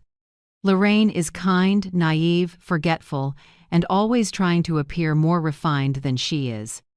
She didn't notice when I set the glass right by her purse. 10 minutes later, as the toast began and glasses rose, I watched Lorraine take a sip and say, "Delightful taste, Sarah. Did you order this from somewhere special?" I didn't have time to answer. She froze. Her eyes went wide, her face drained, then she crumpled onto the stone floor. The glass smashed with a harsh crack amid the panic. White foam started bubbling at the corners of her mouth. People rushed in. Someone shouted, "Call 911!" Kendra screamed, hugging her mother. "Mom! Oh my God! Somebody help her!" She wept like her heart had shattered, shaking, frantic, a perfect performance. And Daniel, my son, was flustered, but I saw his eyes flick to his wife for a split second. A quick look, full of fear and quiet complicity. I knelt beside Lorraine and felt her pulse weakening. Chaos swirled around me, and I thought only one thing. If I hadn't seen that, I would be the one on this floor. When the EMTs arrived, I stepped back, perfectly calm. Kendra clung to her mother, sobbing, hands sticky with champagne, repeating, "She just collapsed. It was so sudden." I studied her face, not a single real tear. Daniel pulled me aside, voice trembling. "Mom, maybe you should rest. This must be a shock for you." I smiled gently. "I'm fine, dear. I've seen worse. I've lived through the corporate battlefield where every handshake can be a knife. Tonight was different, only in that the knife was held by family." As the ambulance took Lorraine away, Kendra stayed in character, the devastated daughter. But to me, everything was clear. When the flashing lights faded, I stood at the doorway with a chill down my spine, not from fear, but because I knew I'd just been warned. Kendra isn't just an unpleasant daughter-in-law. She's a failed killer, I went inside and poured a fresh glass from an unopened bottle. In the mirror, my face was composed, but my eyes had changed. I'm no longer the soft mother they could decide for. I'm Miriam Blake, the woman who once saved a company from collapse with a single contract. This time, I'll save my own life by starting the game under my rules. I wrote a few lines in the leather notebook on my desk. What Kendra poured tonight wasn't just poison, it was evidence. And I will turn that evidence into her sentence. Outside, the night wind rustled the maples, whispering a warning. I took a deep breath, shut the door, and smiled. My retirement party was over. But another game, survival and reckoning, had officially begun. The ambulance tore into the night, red and blue lights slicing across the villa's glass like knives carving through the last scraps of fake peace. I stood there for a few seconds, watching the strobes slip away beneath the tree-lined street, then grabbed my coat and purse. I knew if I let them go without me, all evidence would disappear by morning. Kendra was still sobbing on the porch, but her eyes were dry. Daniel stood beside her, phone buzzing nonstop, sneaking glances at me, the look of someone hiding something. "I'll ride with the ambulance," I said evenly. Kendra whipped around, breath hitching. "No need, Mom. Daniel and I will go. You're tired. Just go home and rest." I smiled, light as air. Lorraine is a close acquaintance. She collapsed in my home. I'm responsible. Daniel jumped in, voice a bit too pleading. "Mom, please, let us handle it. It's probably just a mild reaction." I looked straight at my son. Beneath the calm was panic. He didn't want me at the hospital because they needed time to cover a mistake. "No more discussion," I said, taking my keys. "I'll drive behind them." Both of them froze. I turned and walked off before they could answer. St. Mary's Hospital sits out on the edge of town, its pale hallway lights reflecting off cold tile. The smell of antiseptic mixed with wilting flowers at the front desk. I sat in the ER waiting area, arms folded, quietly watching. Kendra wasn't crying anymore. She stood to the side, hands trembling but eyes scanning the room, afraid to miss a detail. Daniel sat a few steps away, fingers interlaced, phone still buzzing, but he wouldn't pick up. Each vibration felt like an offbeat heartbeat in the hush. The ER door swung open. A middle-aged doctor stepped out, badge reading Dr. Matthews. "Mrs. Peterson is stabilizing," he said, calm but guarded. "We suspect plant poisoning, signs of an alkaloid in her blood." I tilted my head. "Meaning someone likely put something in her drink?" He glanced at me, then gave a small nod. "We can't confirm yet, but the signs are strong. This compound doesn't occur naturally in food." I heard Kendra's sharp, scared inhale. "No way! It must be the salad, or the cheese," she stammered. Dr. Matthews just made another note. "We'll send samples out." "We'll know soon." I set a hand on my chest and let out a little relieved sigh. Good thing she only had a few sips of champagne. If it had been more... Kendra went pale. Panic flickered across her face, then she dropped her gaze.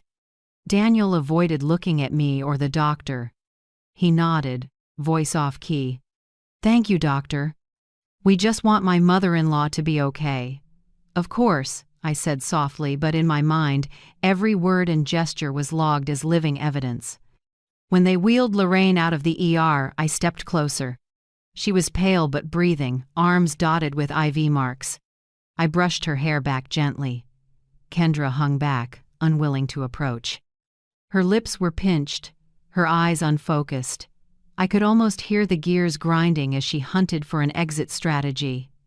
"She needs overnight observation," the doctor said. "We'll keep her for further checks." I nodded. "Good. I'll stay here with her." Daniel cut in immediately. "No, Mom. Go home and rest. Kendra and I will stay." I smiled at my son, that smile, the one that makes him look like a kid caught lying. "Daniel, did you forget? I never leave before a contract is signed." He opened his mouth, then shut it. Finally, he just nodded. That night in the hospital waiting room, I sat with an old magazine while keeping my ears open. Near midnight, Kendra slipped outside to make a call. I followed at a distance and stopped a few yards back, behind a fake plant screen. "No, I told you. The glass had a tiny chip. It couldn't be a mistake," she whispered, voice shaking. "The doctor said alkaloid. I don't know how this happened. Maybe they mixed up the samples." Silence. He's still calm. "But what if she suspects?" I'd heard enough. Back at my seat, I took out my pen and wrote in the leather notebook, "Kendra said he's still calm. That means Daniel knows. They're in it together." I closed the book, leaned back, and exhaled slowly. No rage, no fear, just certainty. I was in the middle of a hunt, and I was the prey they had just lost track of. Near dawn, the doctor said Lorraine was out of immediate danger but needed more monitoring. Hearing that, Kendra covered her face and burst into tears as if redeemed. In her eyes, I saw only one thing: fear of being exposed. Daniel came over, voice gentle to the point of excess. "Mom, why don't you go home and rest? I'll stay with my mother-in-law. We've got a lot to handle tomorrow." I looked out the hospital window where the first light touched the empty parking lot. "No, I'll come along," I said evenly. "Someone nearly died in my home. If the police ask questions, I need the details." Daniel pressed his lips together. "No need, Mom. I'll talk to them." "Fine," I said. "But remember this, they'll ask why she drank the chipped glass, the one only I use. Don't look rattled when they do." He froze. Just a second, but enough. I turned and walked out before he could respond. Back home, the early light filtered through the window, washing the kitchen where it all began. The glasses were gone, but a faint champagne stain marked the stone counter. I didn't need forensics to know. Kendra had someone wipe down the scene. I poured myself a red from a freshly opened bottle, the scent of wine lifting into the cold morning air. I sat, opened the leather notebook, and wrote the first line of the war I was about to wage. Tonight, they made the biggest mistake of their lives. I paused, listening to the wall clock tick. It wasn't time passing anymore, it was a countdown. Because I, Miriam Blake, who has survived dozens of cutthroat deals, had started recalculating every move, every trap, every traitor under my own roof. And when this game ends, there will be only one true survivor. I never believed greed could make someone forfeit their humanity until I became the target. After that night at the hospital, I couldn't sleep. The lamplight pooled over the open page where my last line still glistened in fresh ink. They just made the biggest mistake of their lives. I sat there a long time, listening to the clock tick. The wind hissed through the doorframe, then poured a little more wine. In 70 years, I've faced opponents far shrewder than Kendra, people who preyed on pride, trust, even motherhood. But no one had been reckless enough to go for my life. And worse this time, it was family. I took the checkbook from the drawer and flipped through the pages. The ink was still bold, the handwriting neat. $15,000 for kitchen remodel in 2019. $25,000 temporary investment in Daniel's architecture firm in 2020. $50,000 to help buy the house in Westfield. Dozens of smaller items. Tuition for my grandchild, birthday gifts, help during a tough time. Added up, nearly $200,000, and that's only what I have paperwork for. There were countless calls when Daniel's voice was tight. "Mom, I need a few thousand to make payroll, just temporary." I wired the money again, without asking why. What mother doesn't want to believe her son is just going through a rough patch? Now, staring at those cold numbers, I saw it clearly. I wasn't helping. I was funding their money habit. Kendra has never really worked. She runs a small jewelry boutique in a mall, selling only a few pieces a month, yet constantly bragging about booming revenue. Every visit she wore something new: a diamond bracelet, a Hermes bag, Louboutin heels. And Daniel, the boy who once sketched houses with a pencil, had become a man buried in debt, nodding along to every suggestion his wife made. I started digging quietly. A few old friends in finance owed me favors. It took one morning to get the full picture of my son and daughter-in-law's finances. The Westfield house had been refinanced 3 times in 4 years. 2 luxury cars, a BMW and a Mercedes, still on payments. 4 maxed-out credit cards, with total balances over $80,000. Daniel also took a commercial bank loan, using his own company as collateral, even though the business is nearly bankrupt. I looked at the report with a heavy heart. No more doubt they were sinking into a bottomless debt hole. And I, the trusting, generous mother, was their last funding source. The next morning, with the lights still weak, the phone rang. Kendra flashed on the screen. I picked up. "Good morning, Mom," her voice syrupy like she was swallowing panic. "I just wanted to ask, how are you feeling?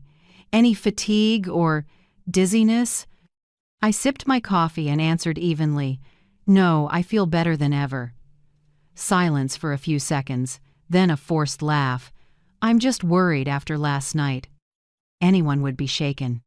"Of course," I said softly. "Good thing Lorraine only drank a little. If it had been my glass, you'd be talking to the police today." I heard her swallow. Her voice broke. You think it was the champagne?" "I don't think anything," I said and hung up. The air in the house suddenly grew heavy. I turned to the kitchen and stopped at the champagne bottle, still 3/4 full on the counter. The glass caught the morning sun, looking innocent, but I knew inside was the truth. I carefully put on gloves, slipped the bottle into a plastic bag, and set it in a separate fridge drawer. From now on, it wasn't a drink. It was evidence. Sitting in my study, I replayed every small detail. Kendra's eyes, her shaking hands when she saw me at the hospital, Daniel's eagerness to get me to go home and rest. There was no doubt anymore they miscalculated.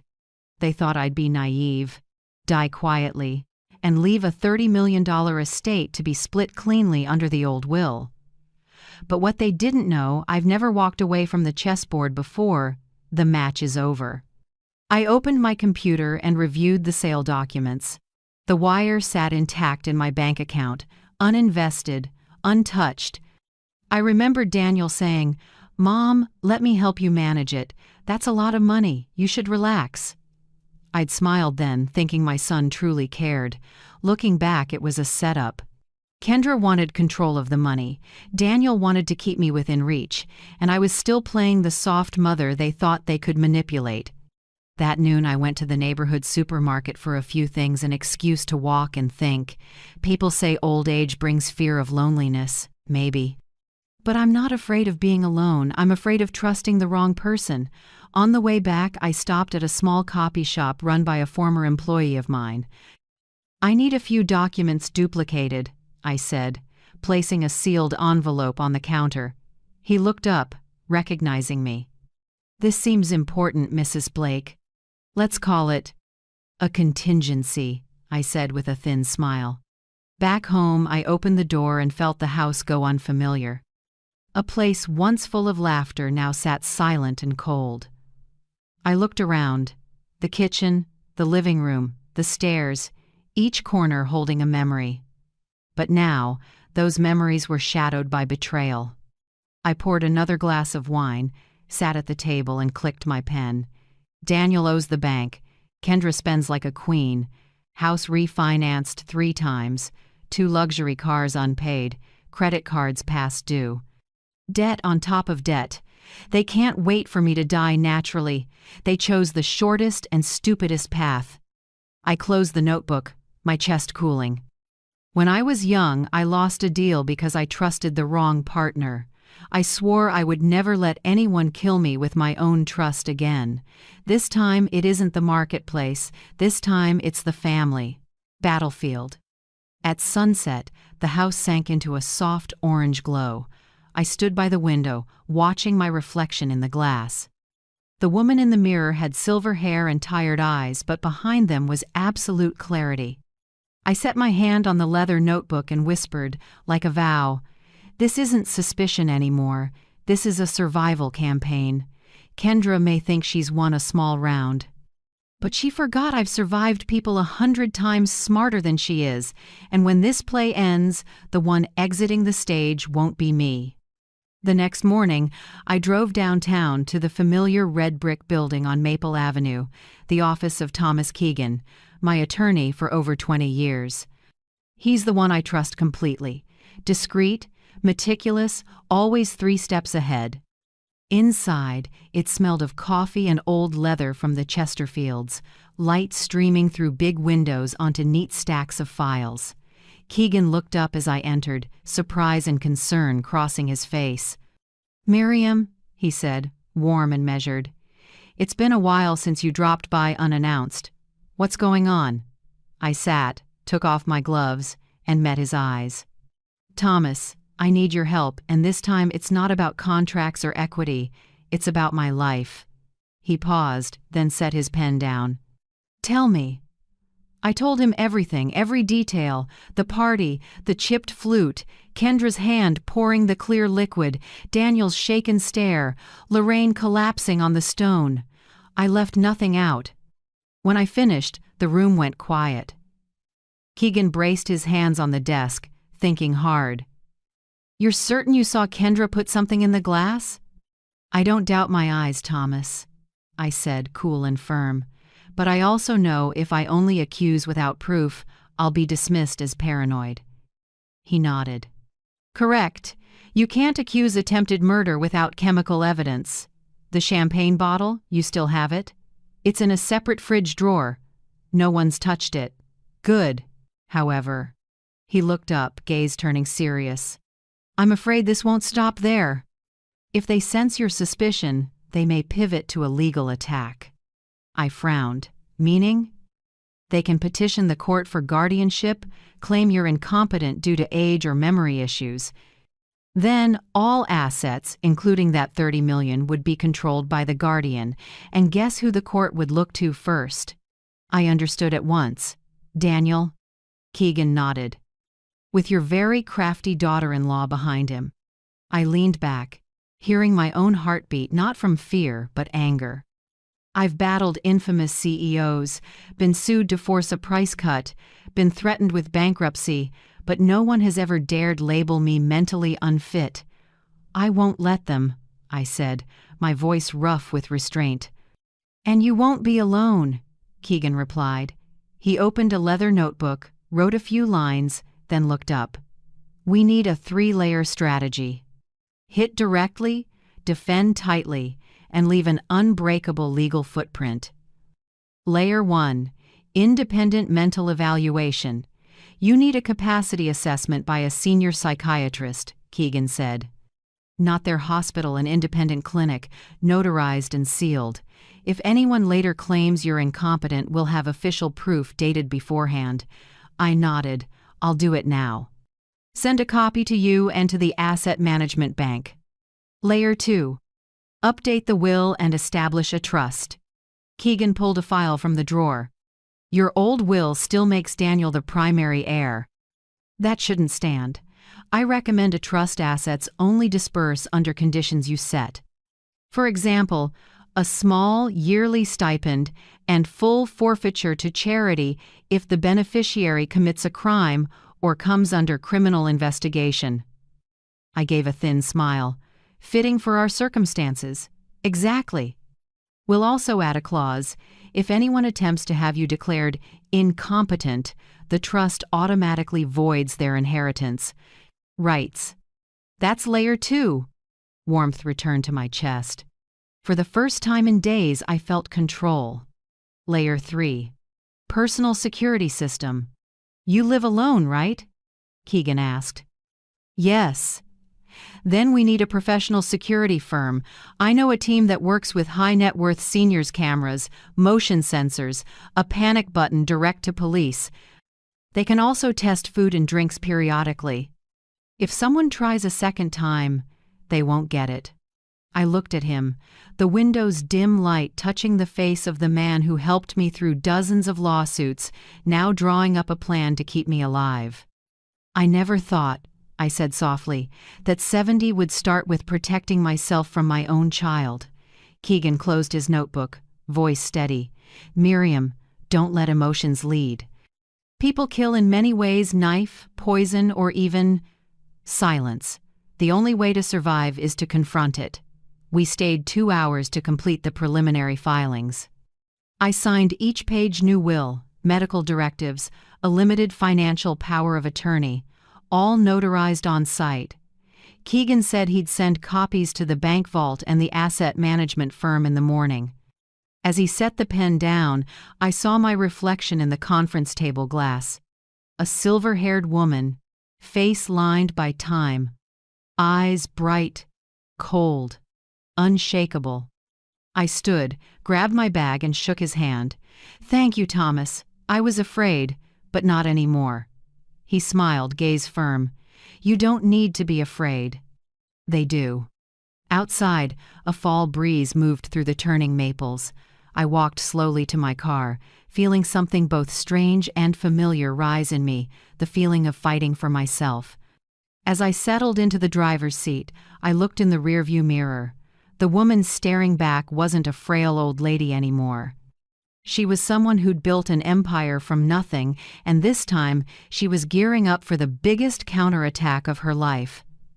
The next morning, I woke earlier than usual. Sunlight slipped through the white curtains and pooled on the glossy hardwood, the same spot where Daniel used to play as a boy. Today, this house wasn't a refuge, it was a fortress. At exactly 8 a.m., the security team Thomas Keegan recommended arrived. 3 men in light gray uniforms worked carefully, without small talk. They installed mini cameras at every entry, the hallway, and the living room. Motion sensors were tucked discreetly behind framed art and bookcases. In the coffee table, they set a hidden panic button under the wood surface. One tap would send an alert straight to the police. "All data goes to a private cloud.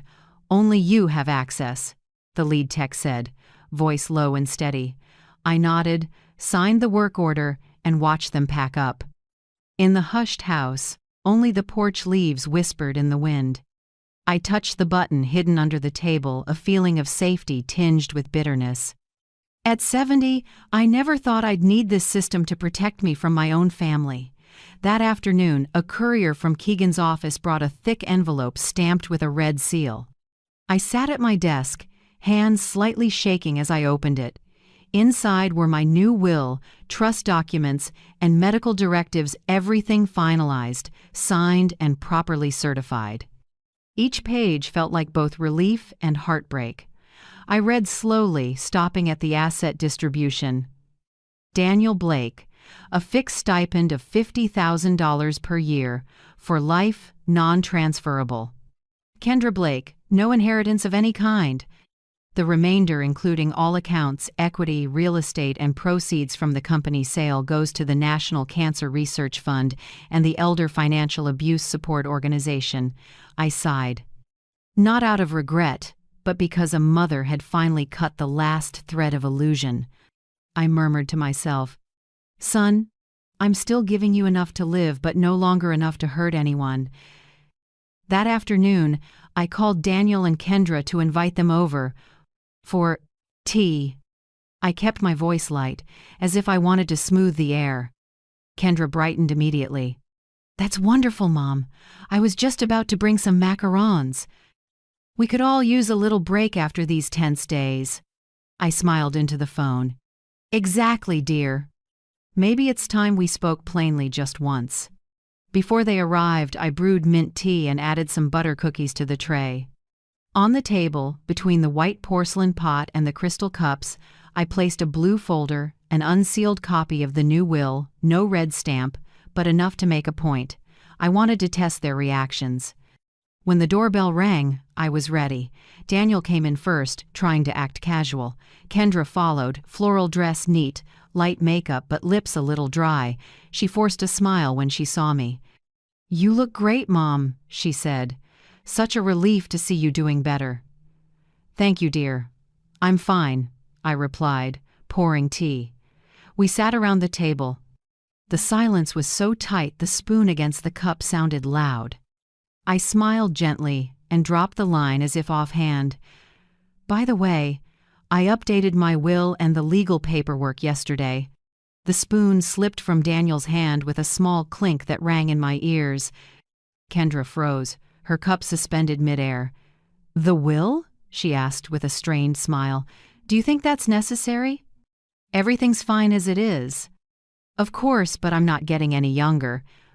"I just want everything in order," Daniel spoke up, trying to keep his voice level. "So, did you change much?" I looked at them, still easy as if we were talking weather. "Not much. I just think some places need the help more. I chose a few trustworthy charities." They glanced at each other, panic flashing too fast to hide. I saw Kendra's hand pinch the hem of her dress. The air thickened. Then, like reading from a script, Kendra found her smile again and spoke in that syrupy, faux gentle tone. "Mom, I understand wanting to do something meaningful, but Daniel and I really worry about you living alone like this. After what happened, don't you feel scared?" I sipped my tea, calm. "No, this house holds a lot of memories.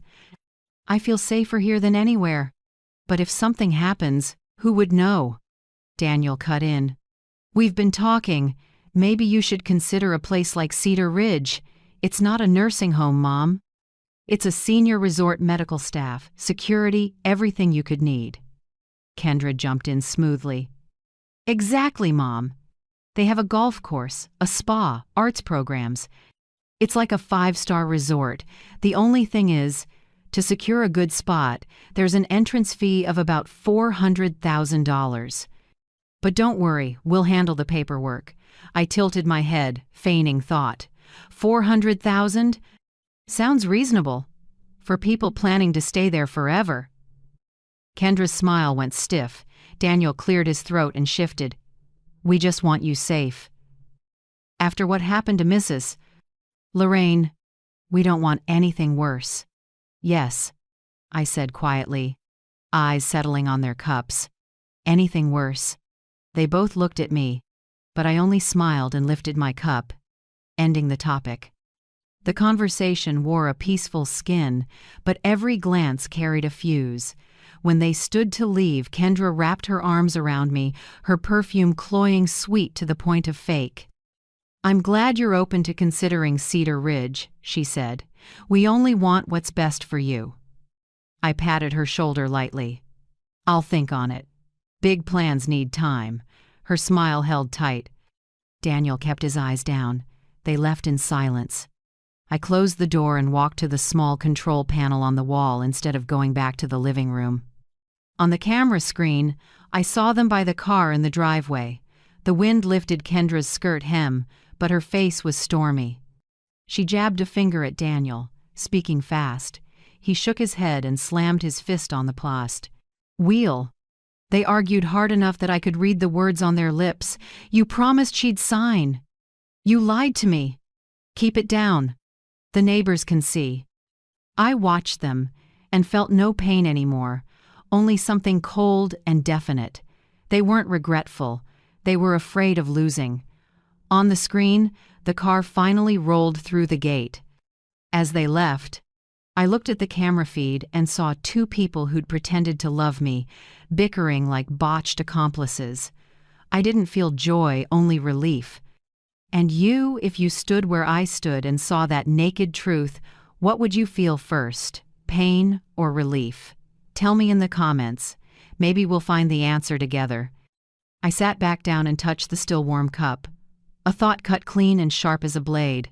They think I'm weak, but the only weak thing in this house is their honesty. I smiled slightly. The game had only just begun. 3 days after that tea, a fine rain fell, the sky draped in silver gray like mourning cloth over the rooftops. I was rereading the trust paperwork when the doorbell rang. On the camera, I saw Lorraine Peterson, Kendra's mother, standing under the awning in a wrinkled raincoat. face pale, eyes uncertain. I opened the door. "Good Lord, Lorraine," I said softly. "You shouldn't be out like this."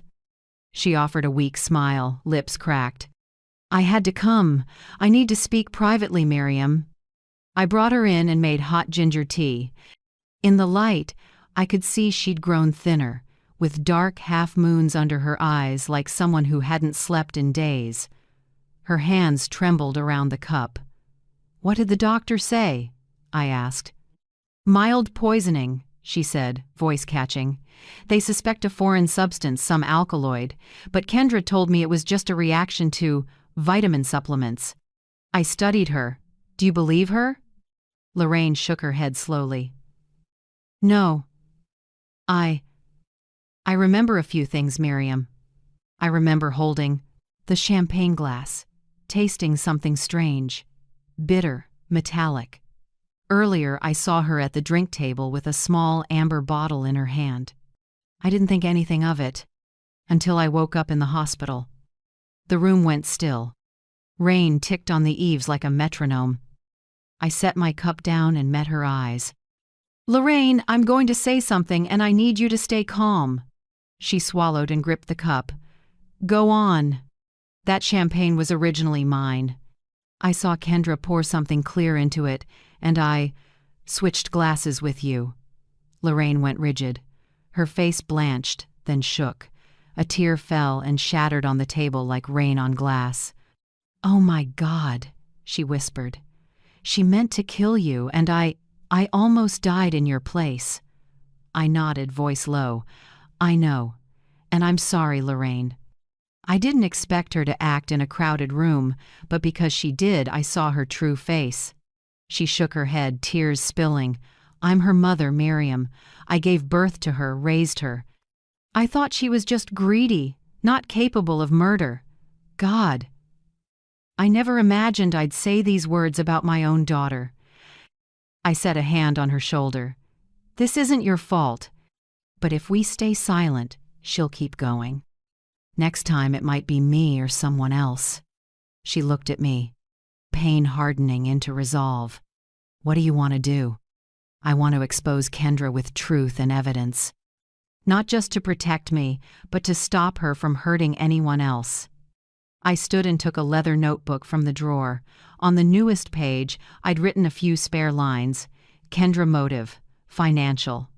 Daniel passive accomplice. Evidence, champagne bottle, Lorraine's testimony. I looked up. "Will you testify if needed?" Lorraine gazed out at the rain streaking the glass. After a long moment, she nodded. "I can't cover for her anymore. She has to face what she's done. If you need me, I'll testify." Her words cracked through the quiet like thunder. My nose stung not from fear, but from the sudden certainty I wasn't alone anymore. That afternoon, after Lorraine left, I sat at the desk, opened my contacts, and found Naomi Pierce, a name Thomas Keegan had mentioned.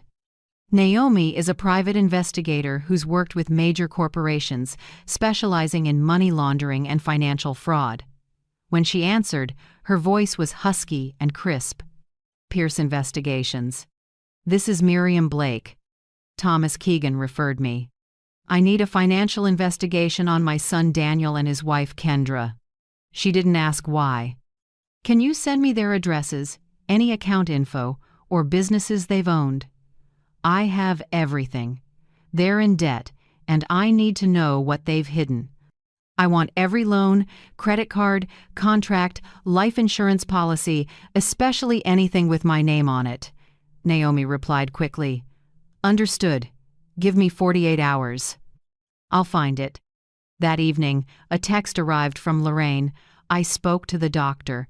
He confirmed what was in my blood could not be a vitamin. "I'm ready whenever you are." I read it and felt something unclench in my chest. For the first time since that fateful party, hope had a shape. I opened my notebook and wrote, "An ally has appeared and I'm not fighting alone this time. Lorraine, witness. Naomi, investigator." The counterstrike now has form.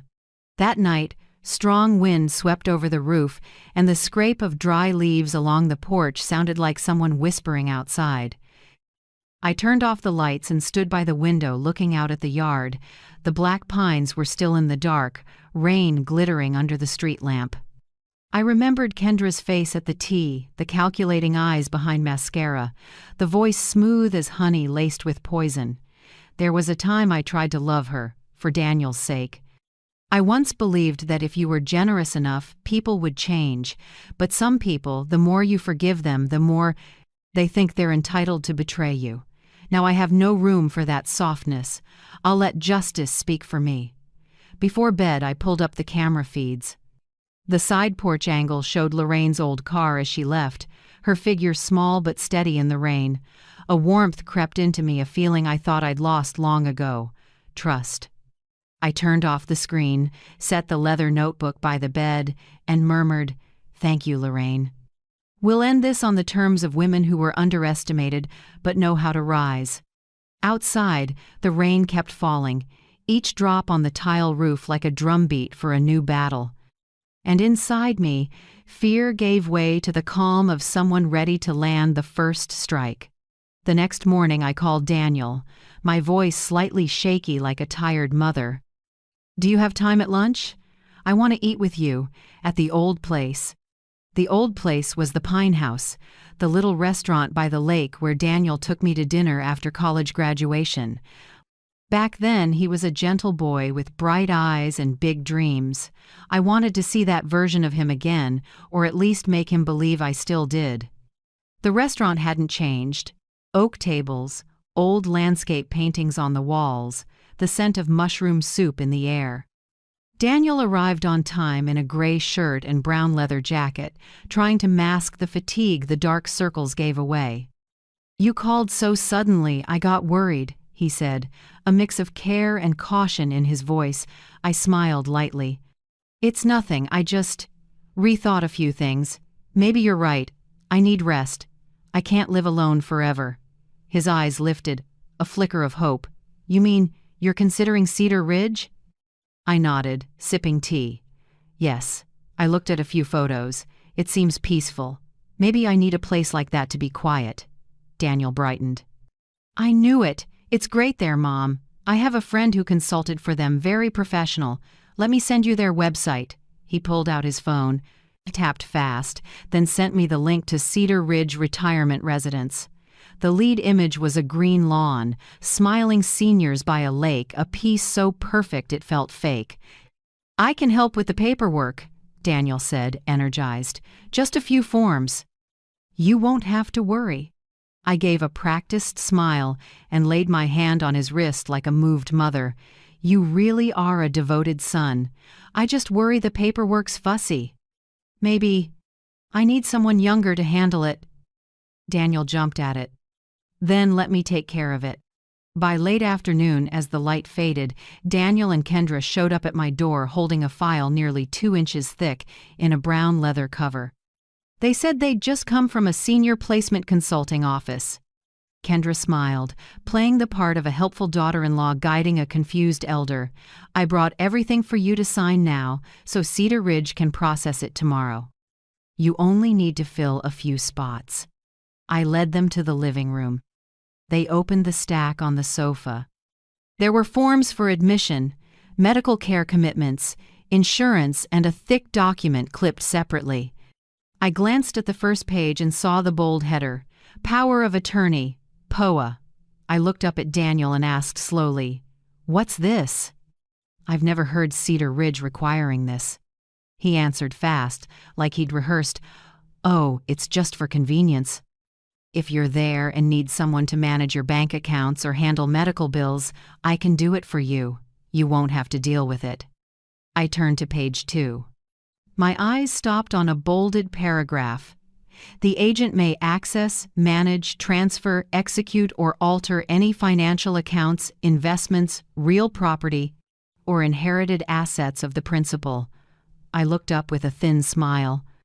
"Son, this looks like everything I own would fall under your control." Kendra jumped in, syrupy voice over ice.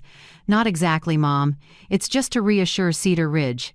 Seniors there usually have a POA for their kids to avoid headaches later. You should let someone younger help." I smiled gently, as if flustered. "I understand, but I'm a little worried. If I change my mind one day, could you give the authority back?" Daniel paused half a beat, then nodded quickly. "Of course, Mom. We only want to help. You don't think we want anything else, do you?" The question sounded light, but his eyes tightened. I tilted my head, set the file on the table, and feigned thought. "Let me read every section carefully. I just want to be sure everything's proper. You know I've worked hundreds of contracts. The habit of reading closely is hard to shake." Kendra's smile pinched. "Of course. But Cedar Ridge fills up fast, so sooner is better." "I'll review it tonight and call you tomorrow," I said, soft but firm. They exchanged a worried look, then stood reluctantly. At the door, Kendra kept smiling. "I know you'll love Cedar Ridge. The lake is beautiful." "Good," I said. "Tomorrow I'll see exactly how deep that lake is." As the door clicked shut, I went straight to my office, plugged in my phone, and dialed Thomas Keegan. He answered almost instantly. "Miriam? What's going on?" I laid it out cleanly, every detail of the file, the POA, how Daniel spoke, and especially Kendra's manner. Thomas was quiet for a few seconds, then spoke slowly. "They're playing their final card, Miriam. If you sign, they can move your assets out of your control in a few hours." "I know. But I need to run this game with their own piece." "What do you have in mind?" "I want you to draft a dummy POA, identical in look to the real one, with one small change: legal value of $1 and authority limited to symbolic scope." "I'll sign it in front of them." Thomas let out a short laugh, admiring and worried at once. "You're staging a very risky play. I've spent a lifetime in others' plays. It's time I direct one." After hanging up, I looked at the thick file on the table. The leather still carried Kendra's perfume, the scent now cloying and dangerous. I put on gloves, photographed every page, every signature block, every footnote, then sealed the copies in an envelope for Naomi Pierce in the morning. Outside, the drizzle blurred the streetlights. I turned on the desk lamp and sat in the quiet, cold, and clear-headed. No room for feelings now, only moves. Before bed, I opened my notebook and wrote a single firm line. "They think I'm prey. But Cedar Ridge will be the lure, and the power of attorney the trap." I closed the book, turned off the light, and let the house sink into dark stillness. Only the steady rain on the porch remained like a countdown to a counterstrike taking shape. 2 days later, at 7 a.m., my inbox pinged from Naomi Pierce. Subject: Financial Report. Urgent Blake Investigation. I slid my glasses up and opened the attachment. Inside was a 14-page report, typed down to the penny, the bold first line reading, "Financial condition and suspicious asset behavior, Daniel and Kendra Blake." I read slowly, line by line. The farther I went, the colder I felt. The Westfield house has been refinanced 3 times in 4 years. Current credit card debt, $82,400. Available bank balance, $1,120. I stopped at the underlined section. On August 14th, Kendra Blake took out a life insurance policy worth $500,000. Insured, Miriam Blake. Sole beneficiary, Kendra Blake. My hand clenched the desk edge. The room tilted for a second. Kendra had gone that far, $500,000 on my death. Below, Naomi had added, "Recurring payments found to Dr. Calvin Rooker, geriatric psychiatrist, previously accused of diagnosing on demand in the Langmore inheritance case in 2018. Payer, Daniel Blake." I leaned back and let out a dry laugh. I understood everything. They didn't just want me out of my home. They wanted me declared incompetent, legally controlled, then gone quietly. That afternoon, I took a printed copy to Thomas Keegan's office. He read in silence, tapping the pen tip on the desk. When he finished, he took off his glasses and exhaled. "I've seen this play," Thomas said, voice heavy. "Move the elder into a facility, use a sham diagnosis to get court-appointed guardianship. Once that paper's signed, you're done. They can sell the house, empty the accounts, even raid the trust before you can react." I sat quiet. The curtains stirred in a draft. "Thomas," I said softly, "you asked if I was scared. Here's my answer. I'm scared, if I do nothing." He looked up, eyes firm. "Then what's the plan?" I set the report on the desk, my finger landing on Dr. Rooker's name. "They'll be here tomorrow morning with the contracts and the POA. I'll let them think I'm trapped. But in truth," I met Thomas's eyes, "they'll be signing my trap."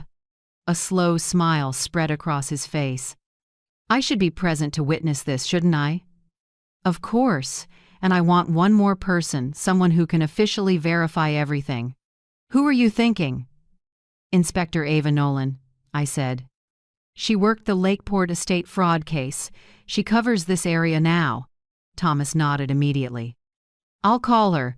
If the champagne bottle is still preserved, this is the moment to test it." That night, the house felt unusually quiet. Pine resin scented the hall. I opened the fridge and took out the champagne bottle still wrapped in plastic since the party. A thin sweat of condensation coated the glass, seals unbroken. I set it on the table and stared. All these days, this mute thing had been a silent witness. Tomorrow, it would speak. At exactly 8 p.m., Thomas texted, "Ava confirmed. She'll be there in the morning. Everything's ready." I replied simply, "Good. 9 o'clock they'll arrive. I'll invite them to sign." Then I set the phone down and lit a small candle.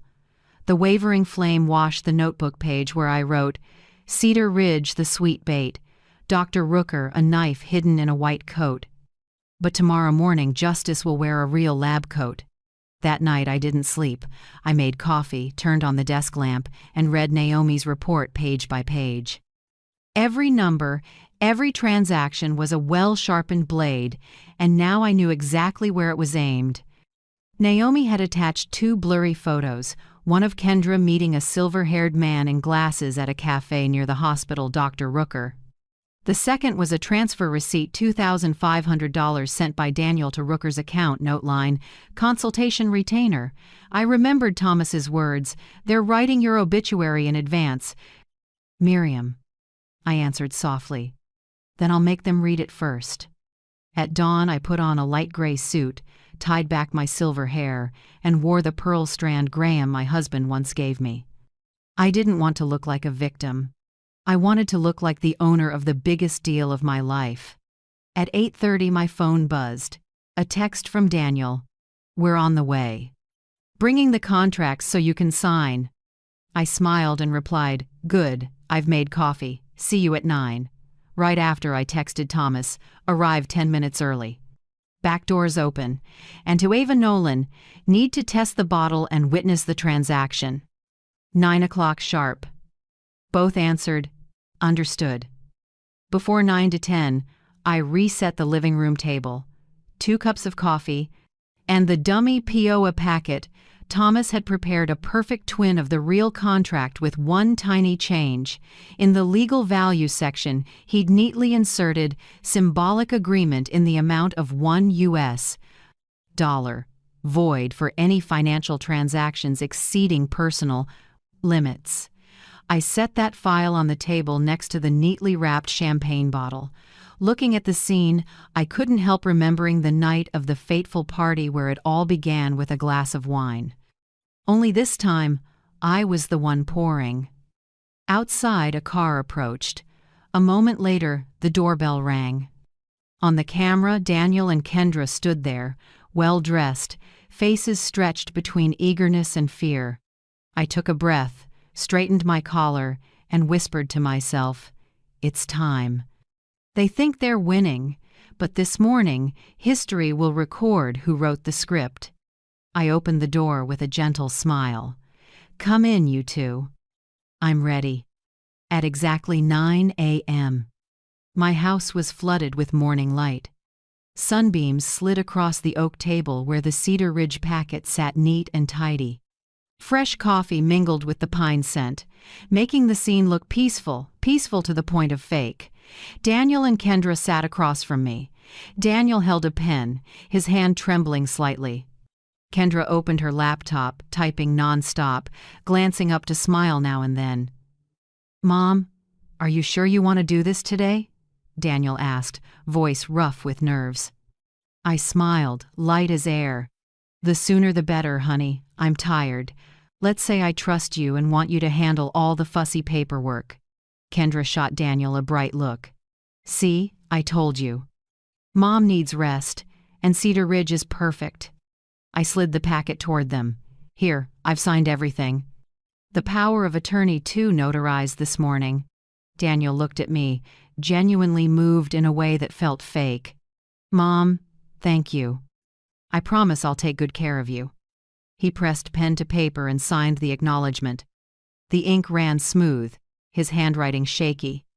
Kendra immediately entered the info, murmuring account numbers. I caught the corner of her mouth lift, the kind of smile you only see on people who think they've already won. I took a sip of coffee and said evenly, "Oh, by the way, my lawyer is stopping by to confirm some tax forms. Won't take long." Kendra kept smiling, unfazed. Even better, things go faster when someone can verify. The doorbell chimed ding-dong just as I set down my cup. I glanced at the wall clock. 9:07 a.m. I stood, walked to the door, and opened it. Inspector Ava Nolan was there with 2 uniformed officers, nameplates flashing in the sunday. In her hand were a sealed manila envelope and a clear evidence pouch. "Good morning, Mrs. Blake," Ava said, calm and firm. "We have the county tox lab results." I nodded. "Please come in." This is the right time. She stepped into the living room with the 2 officers behind her. Daniel jumped to his feet. Kendra froze, fingers snapping her laptop shut. "What's going on?" Daniel asked, his voice shaking. Is there a problem?" Ava opened the envelope and pulled out a report. "We tested the champagne Mrs. Blake provided. Results confirm the presence of oleander extract, nerve toxic, potentially rapidly fatal." The air thickened. I could hear my heartbeat and the wall clock counting off long seconds. Ava continued, voice steady. "Notably, among the glasses recovered, the chipped one identified by Mrs. Blake as hers contained the highest concentration. 4 times the level found in the remaining wine." Daniel's eyes bulged, his face going ashen. Kendra went rigid, hands knotted in her lap. I stood and spoke low, each word clear. I saw her pour a clear liquid from a small amber bottle into that glass before the party started. And when I feigned turning away, she thought no one noticed. Ava glanced at me and gave a slight nod. She took out another sheet and held it up to Kendra. "This is a copy of a life insurance policy for $500,000 on Mrs. Miriam Blake, sole beneficiary Miss Kendra Blake. Policy dated 3 weeks before the incident." Kendra's face drained white. She stammered, It was for safety, I didn't," Ava cut in firm. "Miss Kendra Blake, you have the right to remain silent. Anything you say can and will be used as evidence in court." The 2 officers stepped forward. One read the advisement.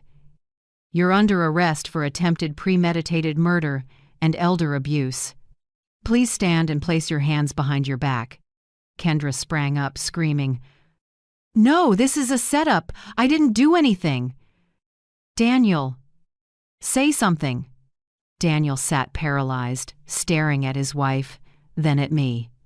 "Mom," he whispered, as if he couldn't believe it. "You knew? All of it?" I looked straight at him, my voice soft but steel hard. "From the very first second, son." The officers cuffed Kendra and led her down the hall. Her golden hair hung limp, her face twisted with tears and fear. Her heels struck the marble cold, hard echoes on the same floor where another woman had collapsed from a poisoned drink. Just before the door, Kendra whipped around, shrieking like she'd lost her mind. "You'll pay for this, Miriam, I swear!" The door slammed, cutting off everything. Silence fell. Morning light still spilled through the window, but it no longer felt clean. It lit Daniel's face and laid bare the collapse. He sank onto the sofa, head in his hands, voice breaking. "Mom, why didn't you tell me sooner? Why did you let it go this far?" I sat across from him, my eyes gentler. "Son, if I'd said it early, who would have believed me? The police? Or you, the man who still thought his wife was perfect?" Daniel said nothing. I went on. "Do you know why I switched the glasses? Because in that split second when I saw Kendra's eyes, I knew that woman wasn't the person I once trusted to marry my son. She looked at me like a number on a balance sheet. And you let her lead you." Tears fell. Daniel bowed his head. "I was stupid." "No, just blind," I said softly. "Luckily, justice isn't." Ava stepped closer and laid a hand on my shoulder.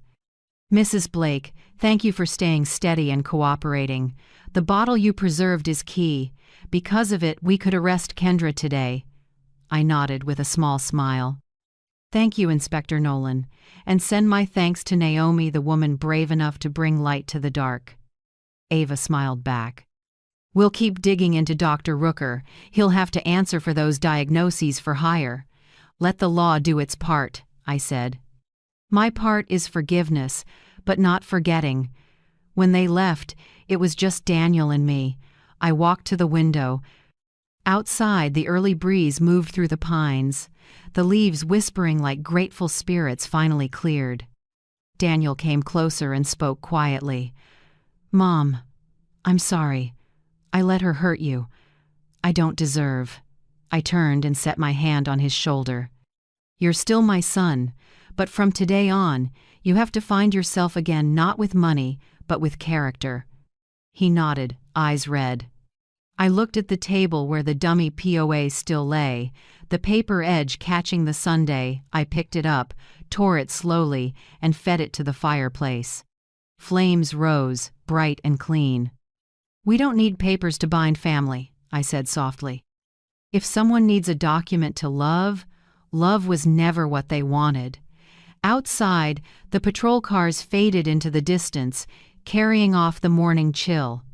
I poured another cup of coffee and watched the fire settle. In the bottom of the cup, the dark brown swirled into a spiral like my life, pulled into a vortex of betrayal, yet still finding a way out. I exhaled and closed my eyes. A dark chapter had shut, and in the quiet, I heard my own voice whisper, "They thought they could bury me with a scheme. But I'm still here, clear-eyed, free, and alive to tell my own story." After the police left, the house fell into a suffocating, heavy stillness. Outside, the patrol sirens thinned into the wind.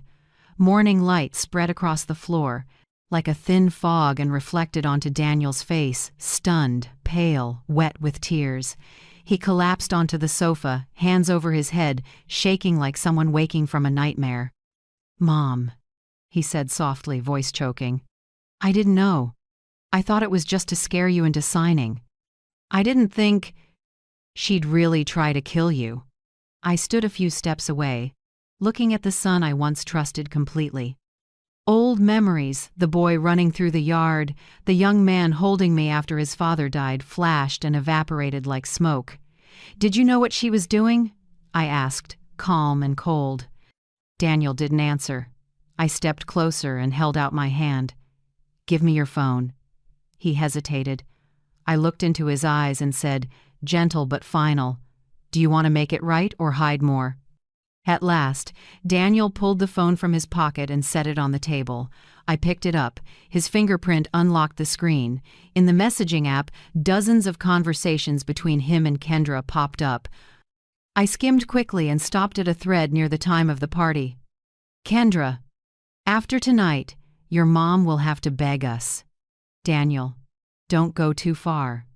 Kendra, "Sometimes To get freedom, someone has to sleep deep for a bit. Daniel, I don't want to hurt anyone. I just want Mom to understand I need some control too.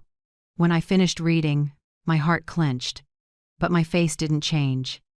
What do you think scare means, Daniel? Pouring poison into your mother's wine and calling it scaring her? He bent over, tears falling onto his hands. I was stupid. I believed her. She said she only wanted to scare you, so you'd hand over control of the money. She said you were too strict, never giving me a chance to do anything. I was silent for a moment, then pulled the file on the table and set it in front of him. This is Naomi Pierce's report. Everything's in there: mortgage stacking, credit card debt, and shady spending. Which part do you want to see first? His hands trembled as he turned the pages. When he reached payments to Dr. Calvin Rooker, his eyes went wide. She really paid Rooker? I nodded. Yes. And Rooker is a geriatric psychiatrist. She hired him to certify that I'm legally incapacitated. Then you, as heir and agent, would have full control of my assets. All of it. Accounts, real estate, shares, and the trust money. Daniel clutched his head, his voice breaking. My God. She said if a doctor signed off that you showed signs of dementia, the court would do the rest. She said, "You're old. No one would believe you anymore." I spoke softly, voice steady and steel cold. You just signed a power of attorney this morning, remember? Do you know why I didn't object? He looked up, eyes wet. You actually signed it? I smiled, slowly opened the drawer, and took out the dummy POA Thomas had drafted. Thick paper, fresh ink. I set it before him and tapped the tiny line at the bottom. Symbolic agreement in the amount of $1. Not valid for financial transactions exceeding personal limits. Daniel read it, shock spreading across his face. My God, you tricked us. No, I said quietly. I just played the victim so they'd expose themselves. You're the one who signed, and that signature is evidence for the police. He slumped, voice choked. I let her control me. Mom, I'm sorry. I rested my hand on his shoulder, though my hand was still cold. Son, blind love is a hard illness to cure. But unlike her, you still have a conscience, otherwise you wouldn't be crying today. He looked up, eyes wet. What do you want me to do now? Take responsibility, I said. By telling the truth, I pulled out my new will and the notarized trust documents. This is the final clause I added after working with Thomas. I pointed to the italic line. In the event any individual attempts to prove I am legally incapacitated in order to seize control of my assets, the entire estate shall immediately transfer to charitable organizations and medical research funds. Daniel went still. His eyes stayed on that line a long time, as if reading his own sentence. Mom, you've ruined my life, he whispered, almost shouting. I'll have nothing left. I looked at him, voice low and slow. No, Daniel, you ruined it yourself. I only stopped you from ruining me. The room was silent, only the wind at the window and the clock ticking. Daniel stared at the floor, tears wouldn't stop. I just wanted you to trust me again. I'm tired of you always being in control. Kendra was right, you never saw me as an adult. I sat and sighed. Maybe that's true. I always thought you needed protecting, like the 5-year-old who got lost at the mall. I didn't realize that by protecting you too much, I made you believe I was the enemy. He looked at me, lips trembling. Do you still forgive me? I didn't answer right away. I stood, walked to the window, and looked out at the pines in the distance. Late sun broke through thin clouds and reflected on the glass. Forgiveness, I whispered, is a gift I only give to those who can save themselves. Prove you deserve it. Daniel bowed his head and nodded. I'll cooperate with the police. Tell them everything. About Kendra, about Rooker. All of it. I turned back and smiled faintly, not bitter, just the smile of someone who has lived through too much loss. That's the only way you start over. That afternoon, Thomas Keegan arrived. He brought new papers to formalize Daniel's statement. When I handed him the dummy POA, he smiled, a trace of respect in his eyes. I told you, Miriam, you don't need to fear a confrontation, and clearly, you never did. I gave a small laugh and looked toward the window where sunlight poured into the room that had just witnessed the unvarnished truth. No, Thomas. I do know fear. I'm afraid of dying before I get to look straight at the real faces of the people I love. After Thomas left, I sat across from Daniel again. Between us, no more files, no more hiding, just two people, a mother and a son, and what was left after the storm. Daniel said softly, I'll leave town after I finish with the police. I need time to become myself again. I nodded. I hope so, and when you're ready, this door is still open. He looked around the house, eyes red. This used to be a home. I turned it into a battlefield. I took his hand, my voice gentler. Any battlefield can become peaceful again, Daniel. If the survivor learns to love without possession. When he left, I watched from the window. His shadow stretched across the wet grass path, fading into the midday light. I knew I'd just lost something, but I'd also reclaimed something more important, the truth. I opened my notebook and wrote the morning's last line. Those who thought they could deceive me didn't know their own lies would light up every dark corner. Today, the final mask fell. I closed the notebook and looked at the pines. The leaves trembled in the wind like a whisper from nature that justice, though slow, always arrives on time. 3 months later, fall had touched my small town with deep red leaves. The air carried a gentle chill, tinged with damp wood and leftover rain. But in my heart was another kind of cold, the cold of loss and endings. On sentencing day, I sat in the second row of the Fairfield County courtroom. It wasn't large, but it was packed. Reporters, neighbors, and strangers come out of curiosity. Camera shutters popped. On the big screen hung in the courtroom, the headline was clear.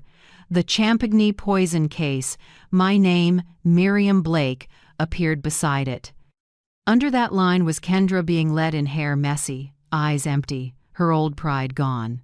When the judge read the sentence, his voice was even, emotionless. Kendra Blake, the court sentences you to 15 years in prison for attempted premeditated murder and elder abuse. Daniel Blake, accessory, 3 years in prison for conspiracy and willful concealment of a crime. The gavel hit the block like the sound of the past splintering. I sat motionless, not happy, not vindicated. Just a deep tiredness seeping through my bones, 30 years of motherhood, raising a child, teaching him decency, and in the end, I watched him leave court in handcuffs. Reporters rushed in, microphones up. Mrs. Blake, do you have anything to say about the verdict? I answered briefly, justice has done its part. The rest only time can heal. Then I walked out quietly. No one saw me shake. But the hand in my coat pocket was soaked with sweat. That afternoon I got a call, a clear, trembling voice on the other end. Grandma, it's Emma. I know everything now. I'm sorry I didn't know.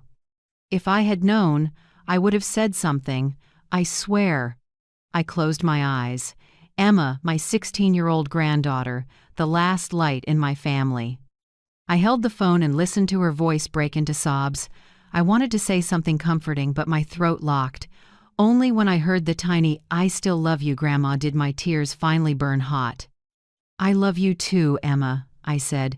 It's not your fault. Don't ever think that. The call lasted only minutes, but to me it felt like a lifetime. When it ended, I sat still a long time, watching golden light slant across the wooden table. In that moment, I understood. Any nightmare, if told, can become a warning. In the days after, I started seeing Lorraine, Kendra's mother, again. She was thinner, grayer, but her voice was still soft as spring wind. We sat in a small corner cafe where light poured through the window onto two faces lined by years. Lorraine stirred her tea, voice low and sad. I still can't believe. My own daughter did that. I looked at her, my eyes softening. I couldn't believe it either. But the truth doesn't need our belief, it exists anyway. She gave a sad smile. Sometimes I think, if only I'd taught her to know enough, to stop. Maybe it would have been different. I answered gently. A mother's love can't save someone who chooses the dark, Lorraine. But it can save others, if we have the courage to tell the story. She looked at me, eyes brightening. I want to write it all down. A book about financial abuse of the elderly, how family can turn into predators. Will you do it with me? I smiled and nodded. If our story can help someone avoid a tragedy, then this pain isn't meaningless. Time passed. The town felt calm again, as if no scandal had ever happened. But every morning when I stepped into the rose garden, I still heard echoes of the past. The red roses Graham planted now bloomed bright, their scent strong, as if they knew I'd taken back my freedom, not just for me, but for those like me. I often sat beneath the pergola, breeze sifting through the leaves, with the old notebook that had followed me through this whole journey. Inside I wrote, 3 months have passed. Justice arrived late, but it arrived. Daniel is learning to face what he did. Kendra will have enough years to grasp the price of greed. And me, I'm learning to live again, not to get revenge, but to tell. One morning, Lorraine called, her voice happier than usual. I just signed with a small publisher. The book will be called Broken Trusts, When Family Turns Against You. I smiled into the phone. Good title. In the end, trust is the most fragile thing, isn't it? Yes, she said. But also the strongest when we put it in the right place. That afternoon, I walked to the back garden. Sunset washed each petal in pink. I touched a new rosebud and thought of Emma. She emails me every week, telling me about school and friends, always ending with, I'm studying law, Grandma. I want to protect people like you. Each time I read it, warmth spreads through me. I realized motherhood can fail in one generation, but if we have the courage to keep loving, it can be redeemed in the next.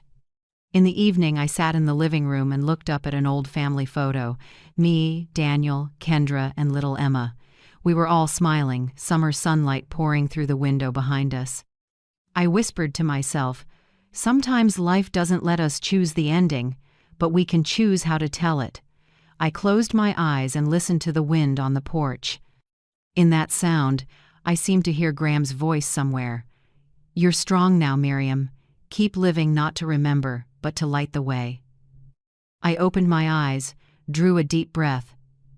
Then I smiled. Before going to bed, I wrote the last lines in my journal. I don't regret protecting myself. I only regret that, to live, I had to lose the one who once called me Mom. But maybe survival is the only way a mother keeps loving through scars. I set down the pen and blew out the candle, leaving the scent of wax and roses hanging in the air. Outside, the night sky was crystal clear. The stars glittered like Emma's eyes, like Graham's, and like all the souls who walked through darkness and still chose the light.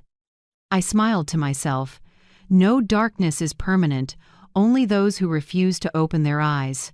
And so, in the house that had seen scheming, tears, and justice, I turned off the lights and left one thing still shining, the belief that my story, once told, will save someone else. One March morning, Thomas Keegan called. His voice came warm and relieved through the phone. Miriam, I've got good news. The insurance company voided Kendra's policy and refunded all the premiums. And one more thing.